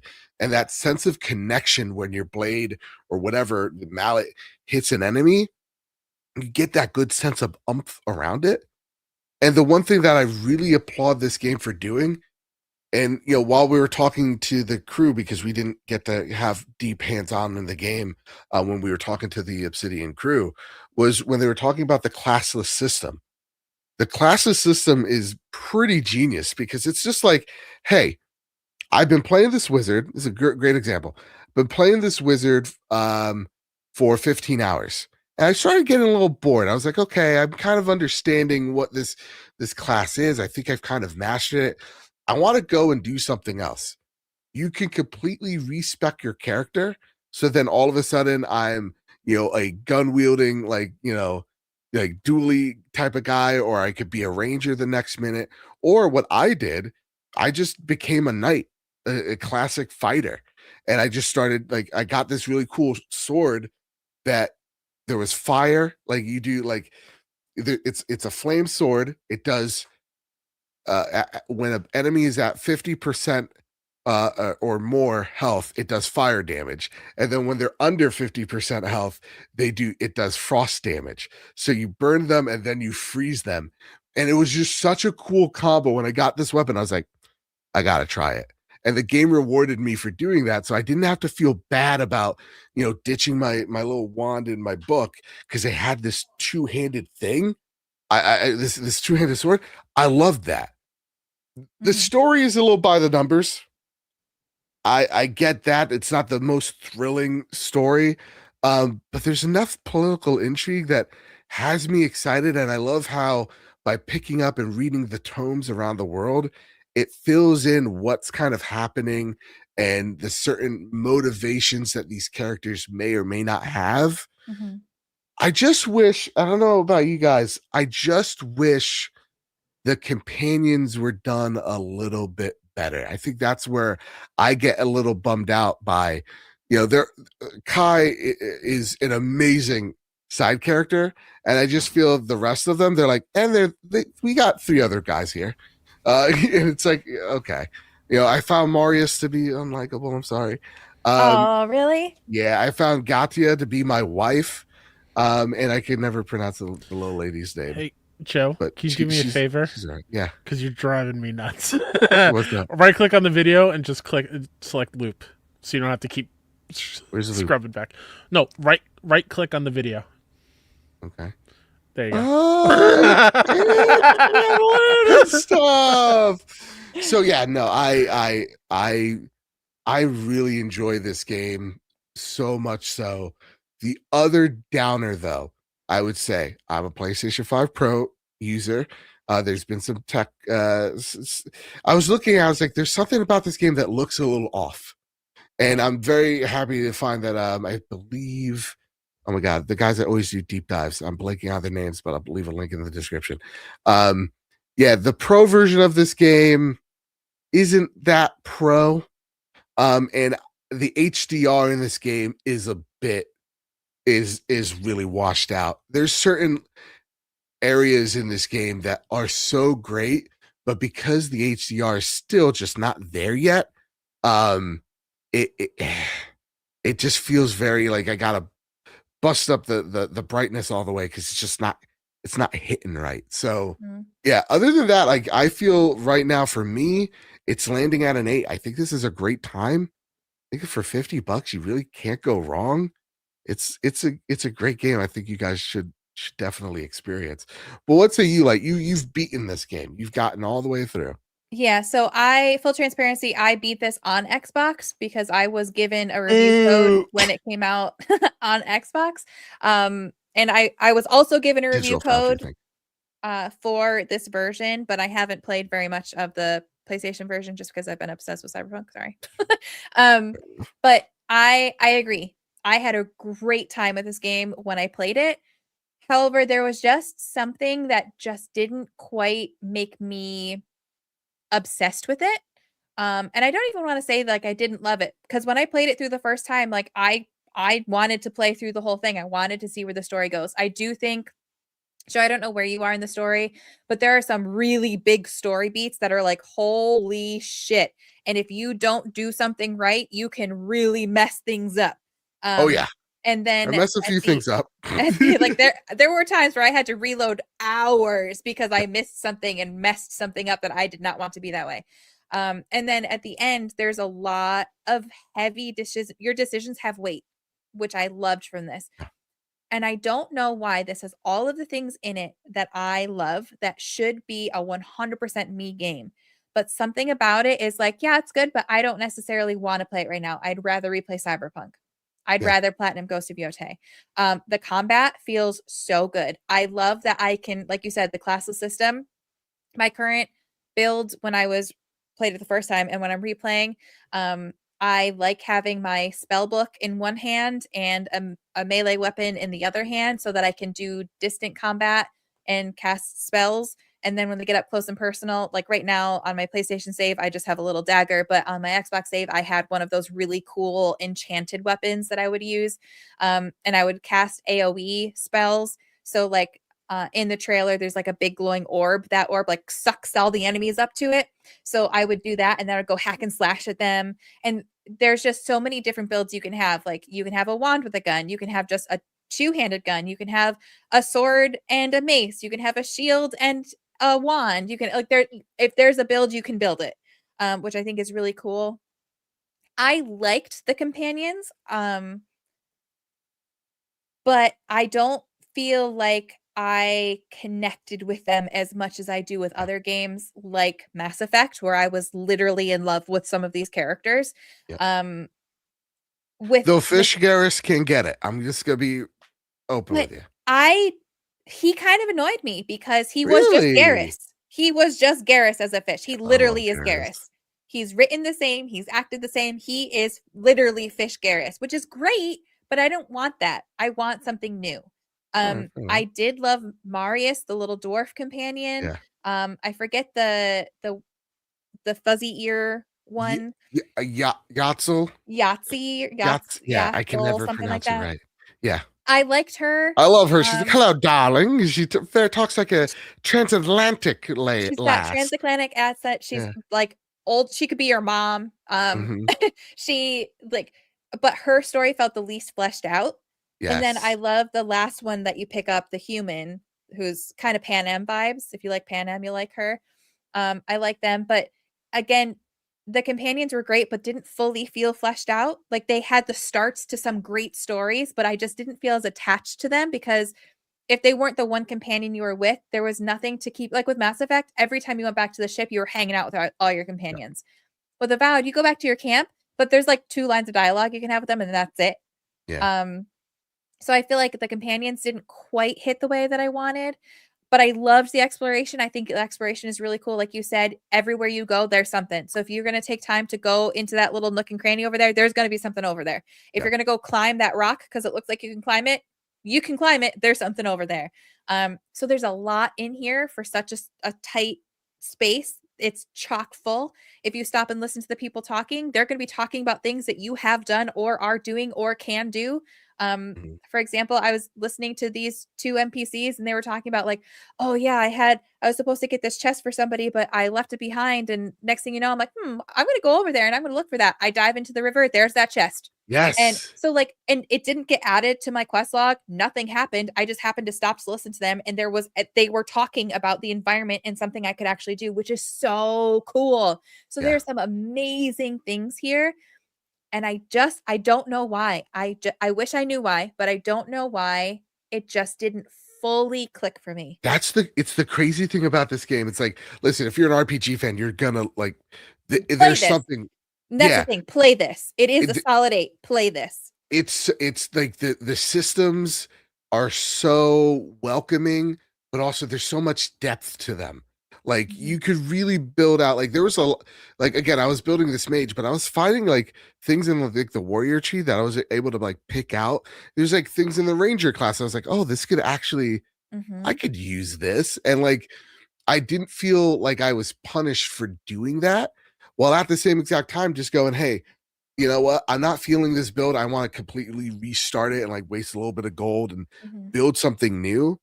I think what you said, like, it speaks to me in in terms of like for the deep RPG mechanics, they're there, but this also is a game that is held back by what is obviously time and cash, where they're like, Mhm. we ran out of time, we ran out of money, this game needs to be done ASAP, Mhm. and then they're like, okay, here we go, here's a quick ending, and that's it. Mhm. Um, that's where I feel like it's only held back by the budget because everything else is just so like there's such a great foundation here for a vow 2 or whatever they want to do with Pillars of Eternity, afide this. Mhm. Because like the lore in this world, Aora itself, the like, dude, Josh Sawyer he really wrote something special here. Like it Mhm. has so much intrigue to it of like how do these gods work, what is the wheel, and the one cool thing that this game does is like which Pentiment does and Outer Worlds 2 does, which is like, hey, we know that you're new to Pillars of Eternity because this is in that universe, right? We're not going to treat you like we're going to spell everything out for you. We're not going to do that. What we are going to do is offer a lore Bible that while you're talking, you're like, what is a kith?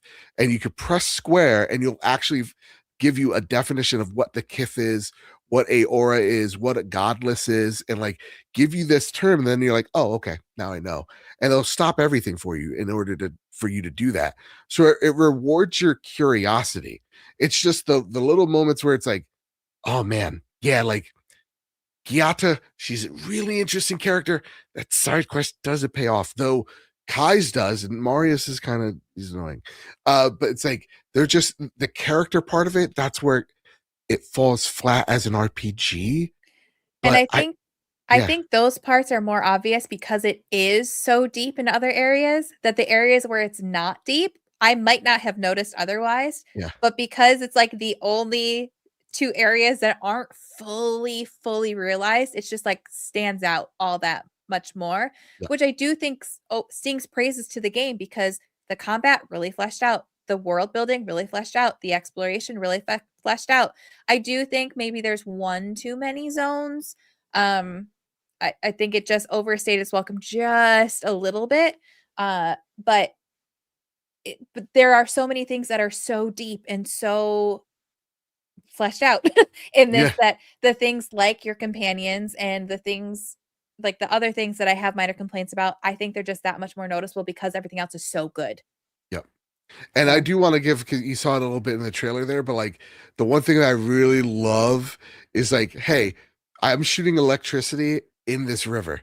The river becomes electrified, or I'm mhm, shooting like frost spikes at someone. You're gonna you're gonna create icicles in the not just icicles, but like little frozen lily pads that you can jump on and platform on. Like there's so many cool platforming things. The combat's so great. Again, yeah, it's just like it's held back. It's held back by what is like obviously something that needed to get out now, Yeah. But at the end of the day, man, it's a great foundation. If you're looking for an RPG, I could not recommend it more at this point. Just a couple things during Yeah. my few hours compared to you guys are way further than I am. I think I spoke about it when I picked up Outer Worlds 2 and played it. How I didn't love it. I'm loving Avowed. I love this world way more than Outer Worlds at the moment. And the only thing I want to add that you guys didn't, because you both did an amazing job selling the game. Absolutely play it. But a couple of the things that I noticed that made me fall in love with it is like the attention to detail is incredible. Like you touched on a little bit with like the electricity in the river and stuff, but me whacking a bear with an axe and seeing the head whip with every attack, and as I'm going back and forth, the bear is going with my swings. Yeah, is just something we take for granted in other games that don't happen, and I loved it. And actually feeling the impact of each hit is incredible. And I think maybe that's why I like this more than Outer Worlds, because that's very much you can be melee in that one, but that's very much gun focused and range. And this one I like to get up close and personal. And another small thing, in most RPGs with a mage class, when you run out of mana, you're like screwed. And this one, I absolutely love that you can still just attack and do basic spells for damage. And I love switching on the fly of like, I'm going to get in close, and then, you know what, let me inflict some burn and make it burn. And then I'm out of mana. I don't want to get in too close yet. Let me just flick my wand a couple times and hit him from far away. Like, the combat's incredible. It feels great. Like, it's awesome. And I'm very happy that I get to experience it on my PlayStation. Yeah. That said, retails for $49.99 base version, $69.99 for the deluxe.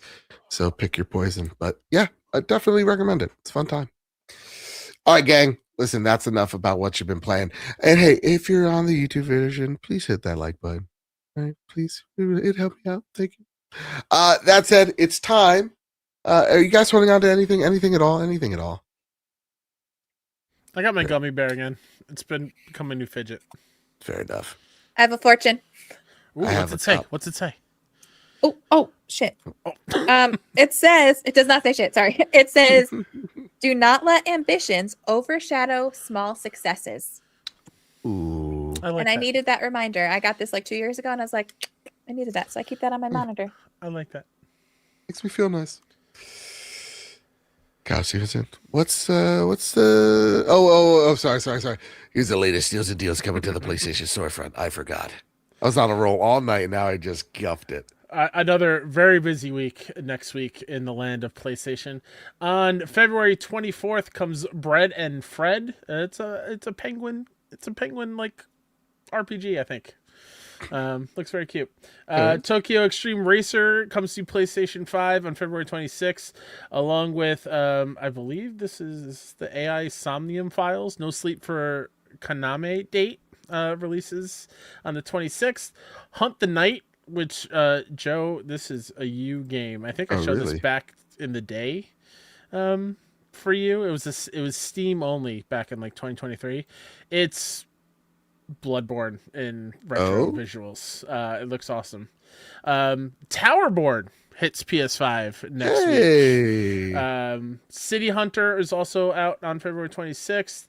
Raiden Fighters Remix also on the 26th. And listen, PC Building Simulator 2 is coming to PlayStation 5 next week on the 26th. And then the big one, next Friday, to end the month of February, Resident Evil Requiem hits PS5. Tales of Berseria, is that remastered or remake? That's remastered. is also on the same day. Lysara Summit Kingdom is out the same day. Fear Effect 2 Retro Helix, that's pretty cool. And Aquamarine Explorers Edition all come out on the last day of February. Can you believe it's almost March? No. No, I Wild concept. Yeah. I'm actually super hyped for Towerborn because it's now coming to PS5. They changed a lot of that game up, so I'm actually. Let me see if I can't get a little. That was a swoosh. I'm trying to remind myself what their other game was. I'm blanking on it right now. Oh my god! Yeah, no, I know what you're saying. You're making me blank. No, let me see if this site has. I'll figure it out. Okay. Oh, I totally. Oh, all right, with that one. Banner Saga. Banner Saga. There you go.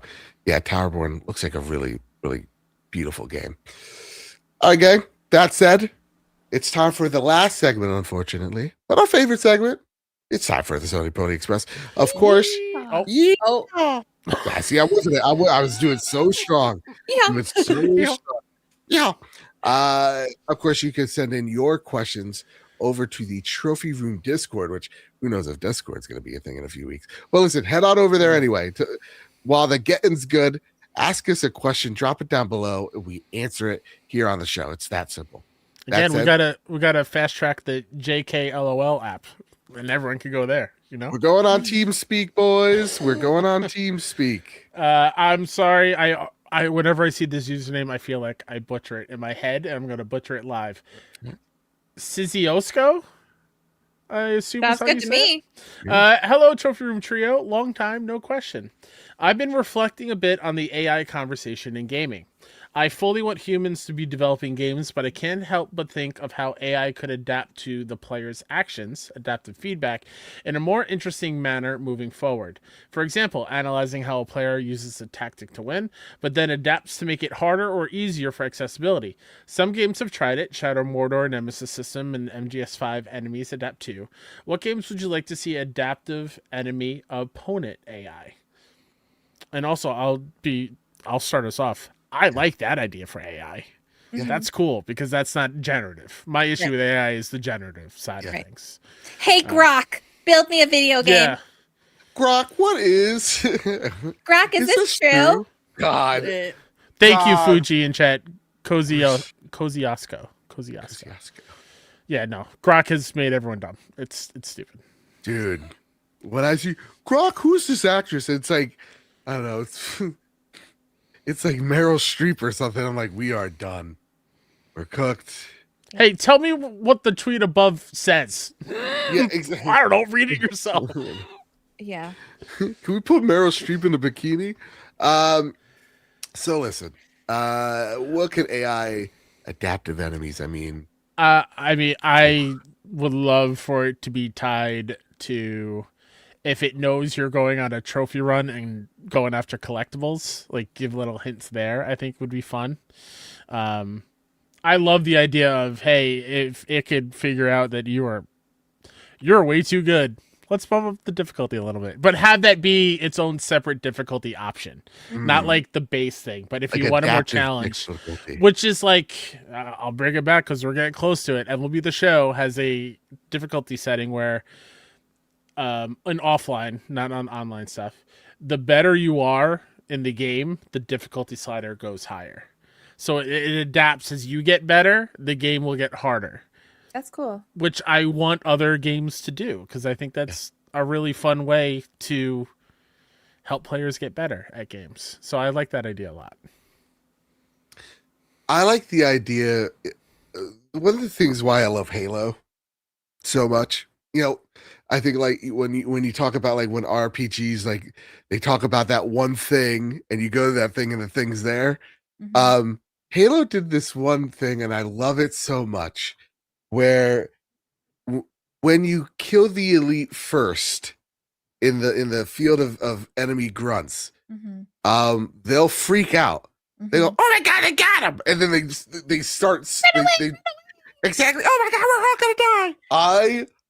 I love that so much, and I would want to see that in more games where you kill the big guy and then all the little guys freak the fuck out. Mm-hmm. Like I would love where I'm playing like Arkham and I kill the big fat, brute guy, and then the little guys are like, holy shit, he knocked out Fred. We need to get the hell out of here. They kind of do that in Yote with the slaughter. Yes. The other ones would get panicked and fall to the ground, and then you're like, or the ones you can choose to spare, you can still chase down and take out if you really want to. The amount of times that someone would be like, please spare me, and then we'd let them run away, and I get out my bow and I shoot them. Yep. Yeah. Gotta love that. So more reactive enemies. If AI could be like reactive to like, oh my god, what the hell? Not generative. We're not generating the words or whatever, because that's dumb. But like them going, you did this thing, I'm gonna react in such a way where it's kind of like a dice roll. God, now you just saying Arkham, I want Arkham with the Nemesis system of some of like Bane's goons are like, oh my god, you broke my arm last time, and then run away. Like, I think that would be so cool. Or they guilt you. You're like, the medical bill I had to. Yeah. I'm freak out that it's fucking Batman. I'm back to doing a life of crime because I can't pay these medical bills. Yeah, Bruce. Yeah. Yeah. What about you? What's you like? Kind of going off of what Kyle said, I love when games have it so like, okay, you've been dying in this section a lot, so let's give a couple extra health packs. So things like that, like using AI to judge that, like, oh, you're doing really well, so maybe we make health packs a little bit more difficult to come across, or maybe we make ammo a little bit more scarce, or no, you're getting your ass beat, let's drop some ammo here, let's drop some health here. Sorry if you can hear that, my dog is scratching at the door. Very good. So that, and then also just in general, I love when games just have smart enemy AI. I hate, or like companion AI. I hate when you have somebody on your team and it's like, why are you even here? You're not doing anything. You're not helping me. Like, what are we doing right now? So just like using AI to improve your companions or improve the enemies so that they're just a little bit more intelligent. I like that. My favorite is when like you're trying to be sneaky and you're clearly not hiding and the enemy should see you and they just stare at you and don't do anything. It's like, come on. Or your companion is crouching, but they're in the middle of the road, but they still don't Ellie, see you because you're get crouching behind the barrier. 100% was it. Evan writes in the chat here, Clippy appears. I think he needs some help here, bud. I love that. All right, what's the next question we got here?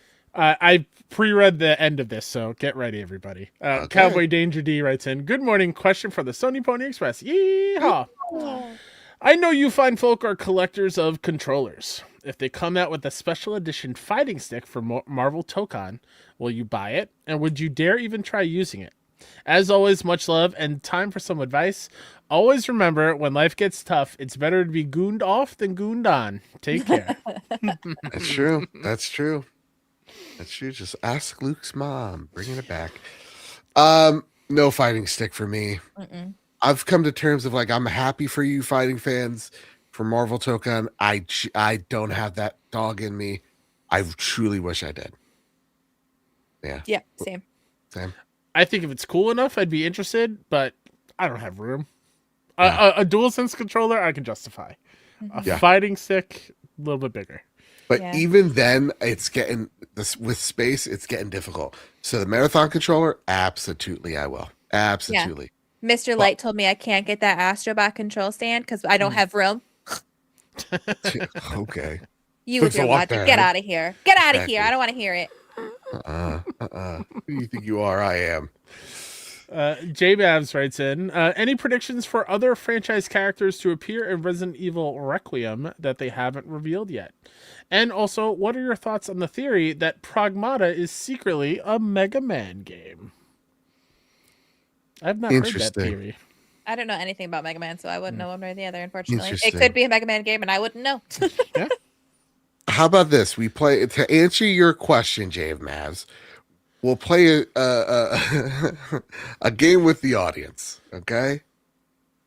How long do I scroll for Ada Wong until we see something from Rule 34? We're on YouTube. Don't do that. We're working real hard for 10K. Let's not do that. Can I get one scroll? No. No. Never any fun. All right, fair enough. It would be cool if Claire came back. If you're going out to the RCPD anyways, she could be there. Yeah. Claire makes sense.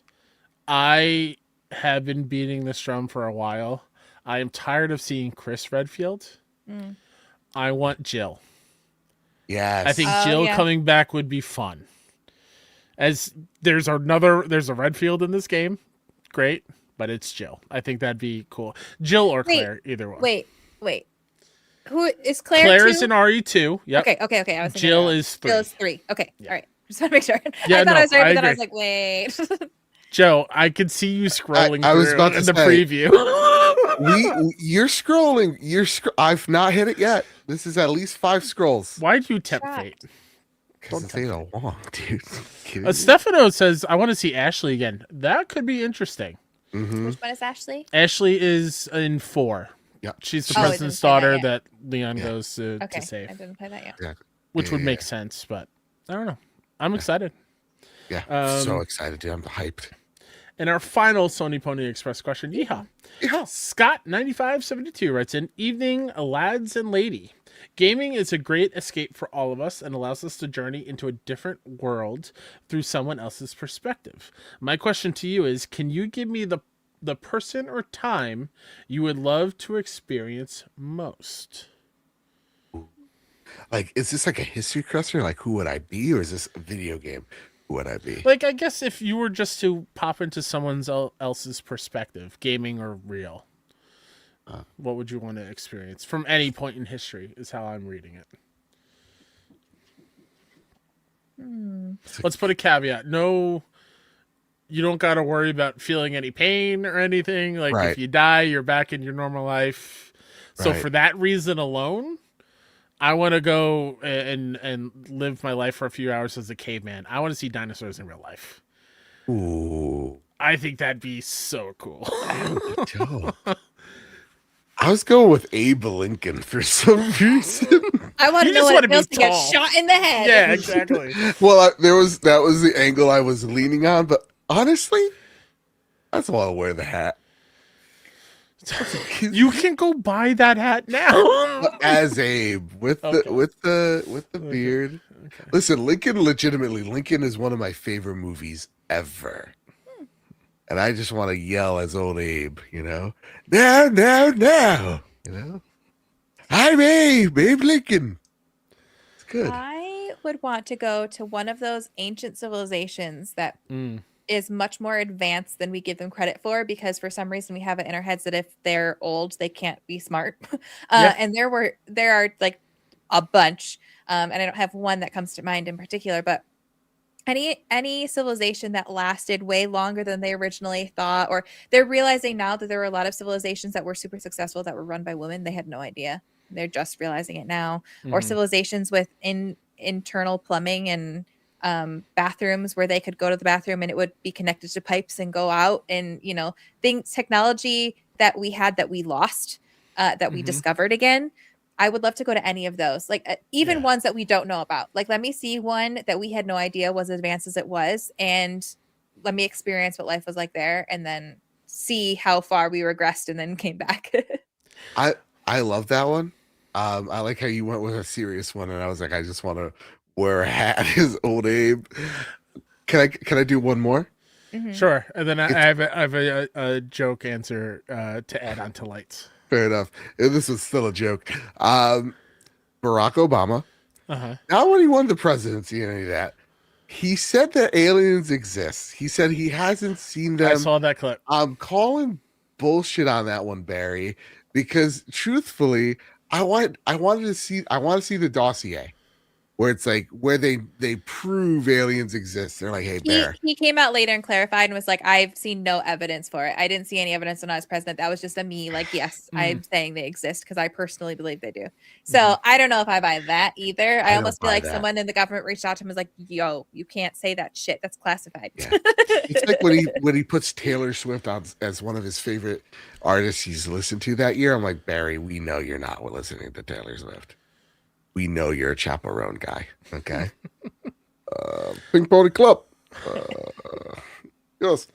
What about you, Kyle? What's one more? The addition to what Light was saying is I would love to go back to like the Mayan civilization when they had the talk of like let's just end the calendar in 2012. Yeah. And just see what happens, like these funny things that were like, oh, I Dude, we were wonder gonna why fuck they with did whoever's this, next. or Yep. yeah. Spin-off question that's similar to this, similar vein, but again, you're not feeling any pain. You're like, it's whatever. You're Right. perfect. It's fine. What game Oh, universe thanks, would you Light. want I to am live in? perfect. Appreciate that. Like, what Game area would you want to universe. live in? Like, would you want to live in the Bloodborne, No. Yarnum, or what is that? What it's called? Yeah. Okay. Mhm. Or like, what would you want to see if you could experience as life, but you don't have to worry about dying or getting hurt? Oh, I don't have to. Anything really Nintendo, I feel. Like, so I think the first, I'll say the first thing that comes to mind is Zelda. Okay. Like, yeah. I'm like, shocked by that answer, Joe. If you Why? had me guess an answer for you, I would have never said a Nintendo game. what would you think? What would you think? I would say Bloodborne or Elden Ring. Yeah. You don't gotta worry about dying. You were It's still scary, you guys. You're telling me I gotta eat this umbilical cord to see this invisible No, thing? you're not the thanks. hunter. You just live there. Yeah, But and then I you're you become a it's squid normal kid? for you. It's status quo. Like Yeah. you're just barred out in your house having a party. Yeah. So I can't decide scary between three. Okay. I would love to see what Midgar is like in like the walled off city kind of thing, and maybe Yeah. venture out to like a calm and just chill in the Final Fantasy VII world. I would love to go to Horizon Times. Mhm. Ooh, Again, that's good. I'm a big dino sicko. I would love to see Yeah. that. But the immediate one, let's go to the Last of Us world. I would love to see cities just taken over by nature. And sure, there's clickers, there's infected, and that sucks. That's scary. Mhm. I would love to see what New York City looks like when nature takes over. Like, I Mhm. think that's really cool. Yeah. I would obviously say Skyrim. I'd love to have a house in Whiterun or Solitude. Mm-hmm. Let's be real, I'm not rich enough for Solitude, so probably Whiterun. Yeah. So that a random one, but Kingdoms of Amalur. That's a Ooh. beautiful world. That would be really cool. And there's like tarot cards that give you like fortunes and prophecies and power. That is like a fun little thing. And then something spacey, futuristic, techie, like Starfield or Mass Mhm. Effect or something Yeah. like that's super high techie, so I can experience what it would be like if we were actually living in the future, you know? Good Man, answer. what do you think the property value in Ogrimmar is looking like nowadays? Like an Honestly, apartment? Yeah. it's probably gone up since the Alliance are allowed in. They're probably Wait, buying what? up the houses. There's like no faction anymore. Like you can just go like I think it's Silver. I don't think it's Orgrimmar. I think it's Silver Moon that they can go in. But there's like the What? cities that were faction exclusive, like are not anymore. What has this woke culture taken from me? That's why they're doing classic again. They're- But I didn't think about WoW. That's a great one, actually. That's a I'm great one. gonna type this in. I also just thought of Baldur's Grok. Gate would be cool. Are Oh, Alliance and cool. Horde still fighting? No, don't. You didn't actually ask Grok, did you? No, I'm he's asking Googling. ChatGPT. No, don't. Yo. Google's right there. Is Alliance and Horde? Would you do No Man's Sky, No. Light, to get your space fix of just like flying around and? No, because that's not the space I want. I want Yeah. like the stereotypical like future. Yeah. It's looking it up. Okay. Did you actually ask ChatGPT and not just Google it? No Joe, comment. you are the No. people we were just complaining about. But they put Thrall in a bikini for me. I thought that was convenient. Ay, ay, ay. The No, that was a classic great answer. Horde versus Alliance war isn't the main focus of the story right now. The rivalry has. What are we doing, gang? What are we doing here? Shoot, I had another one too that I was gonna say, and I just lost it.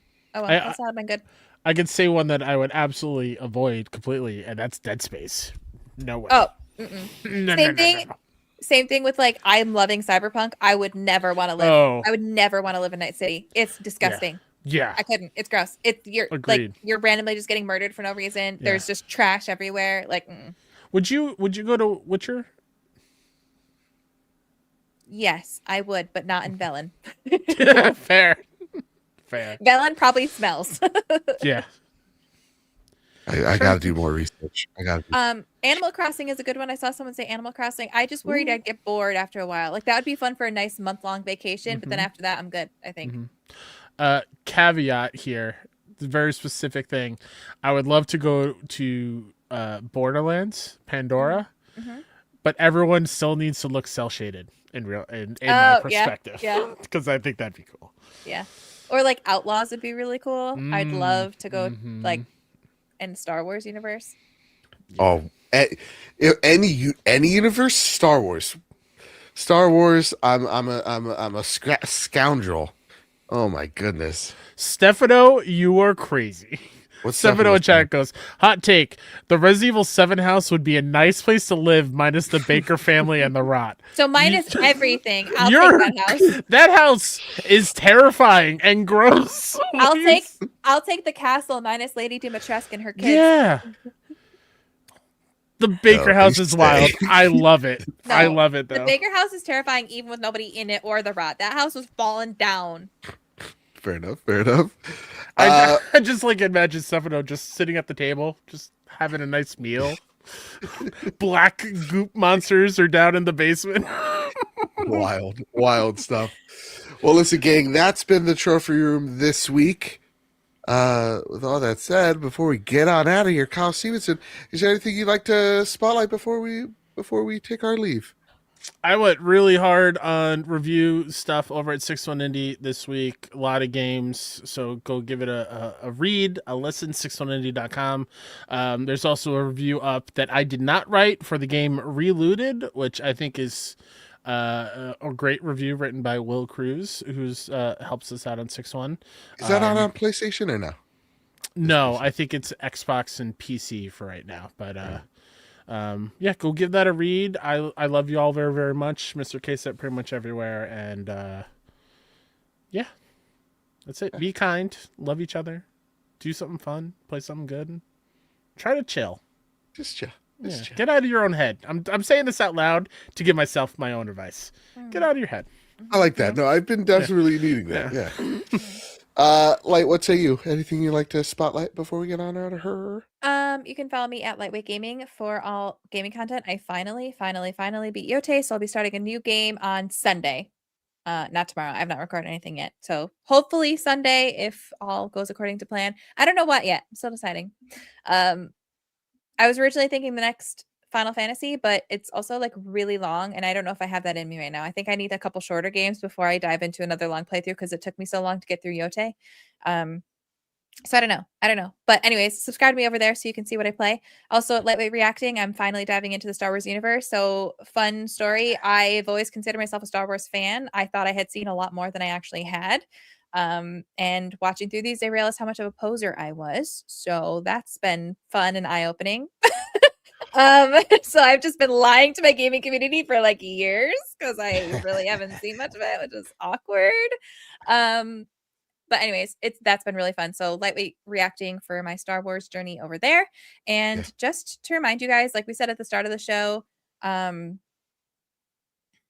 I just did a talk for YouTube and kind of like coach people, talked on a panel for YouTube, just to remind you that like you never know who's watching you and who's paying attention, and no matter what you're doing. So even if you don't feel like you're making growth or you're where you want to be, just don't give up, because there are people noticing your work, whether it's at your job, whether it's in your community, whether it's in your friend group. They might not say anything, but your actions are being noticed. So if you're trying to achieve something, don't give up on those goals. Just keep going, because there might be things going on in the background that you don't know about. Like this for me, for example, the interview for Avowed that we just did, like some, those were things that I 2 weeks ago was down in the dumps. Like, I have not done enough this year. I'm falling behind. This not going well. And all of a sudden now I have these two really cool things that just happened. You've all seen like that inspirational poster of the guy who's mining through the ground and he stops just before he gets to all the diamonds, but that really is true. You don't know what's going on in the background. So if you're working towards a goal or working towards building something, just keep going, because you don't know what's there and what's going to happen. Extremely well said. Yeah. That's awesome. Thanks. And you know what? As for me, my little inspiration thing, go buy yourself a little Abe Lincoln hat. Treat yourself. And a fake All right. beard. And a fake beard. And start talking like Daniel Day-Lewis doing, Abe Lincoln. Okay, Joe, I'm gonna give you homework. Yeah. Okay. And Light, I think you're gonna enjoy this. Okay. Next week on the show, Sure. when you do the Patreon pitch, Okay. you gotta say it like you were giving the Gettysburg Address in your best Abe Lincoln. Yeah, I gotta watch the movie all over again. Four just to score get- and 7 years ago, solo, hide That's into right. it. Seti was in the backpack. We're now sitting on the world stage. No, but in all seriousness, you need to get a hat, a fake beard. I know you have a real beard, but a fake long beard. But Oh, it's also funny do the if it's a fake clown one. makeup Yes. with that getup. And watch Edge Runners. All right, fair enough. Fair enough. That's all we're asking for. That's it. Oh, and finish Expedition. And yeah, I think you got a busy weekend ahead. Get on it. Listen, we got Go a busy shopping, week. Joe. Got a busy week next week. Listen, gang. Yeah, no, protect your peace. And I would say this: we've been doing a whole lot on the YouTube end. We're really trying to hit that 10K number over on YouTube. We can use all the help we can get. So make sure you're hitting that like button, you're hitting that share button. If you're watching late, don't worry. That means you can hit the hype button, and it really does help us out. Listen, the way I see it, it's like my mindset is we're starting at zero all over again, and we're working our way up to bigger and better things. So if, I know we say it all the time, like Patreon really does help us out, and it really does. But if you can't support us that way, that's fine. Literally liking, sharing, following us on TikTok, I got to make an Instagram now, I've been told. Following us here on YouTube helps us out so much. Kyle Stevenson. Also, just because I love you, but you're terrible at shouting out everything else that you do, you're going to be in a PAX East panel. You're on the video game trivia panel, How come which you didn't us tell that? us at all. It's I had not to on find the out. website. He's Oh, like, wait, well- Joe's on a panel? I was like, Because- what are you talking yeah. about? No, he's not. No, because yeah. It's just so many things are happening. And it is because Jacob was like, I don't know, it's not official yet, so I didn't want to say it. I didn't want Sure. to jinx it. Mm. Yeah. But I'm Video on a game PAX trivia, panel. PAX East. Yeah, Teaming up dude, with Adam Gumby, taking on the No Small Games crew. yeah, they're gonna kick our ass. Moises Tavares from Kotaku and Nola. I forgot his real name. I'm so sorry. Matt, I Thank you, can't. Matt. I can't wait for the shtick that I have. Ever since I was Jacob offered me it, I'm like, I can't wait because the shtick is, I think I'm walking into a different show. Oh no, they're gonna hate you. Yeah. It's gonna be the greatest. We're going to be thing. sitting in the front row like, we don't know him. You're We gonna don't be know greatest. him. It's We gonna don't, be the he's not our greatest thing friend. ever. We're We're not on a podcast with we're him. team No Small Games at that panel. You should. They're great. They are excellent. great, They do yeah. God's work. All right. With all that said, you know where to follow us: YouTube, Apple Podcasts, Spotify. Rate us, all the good places. With all that said, with all that out of the way, everybody keep your wits about you. Keep hunting. Keep playing PlayStation. Bye-bye. I love you.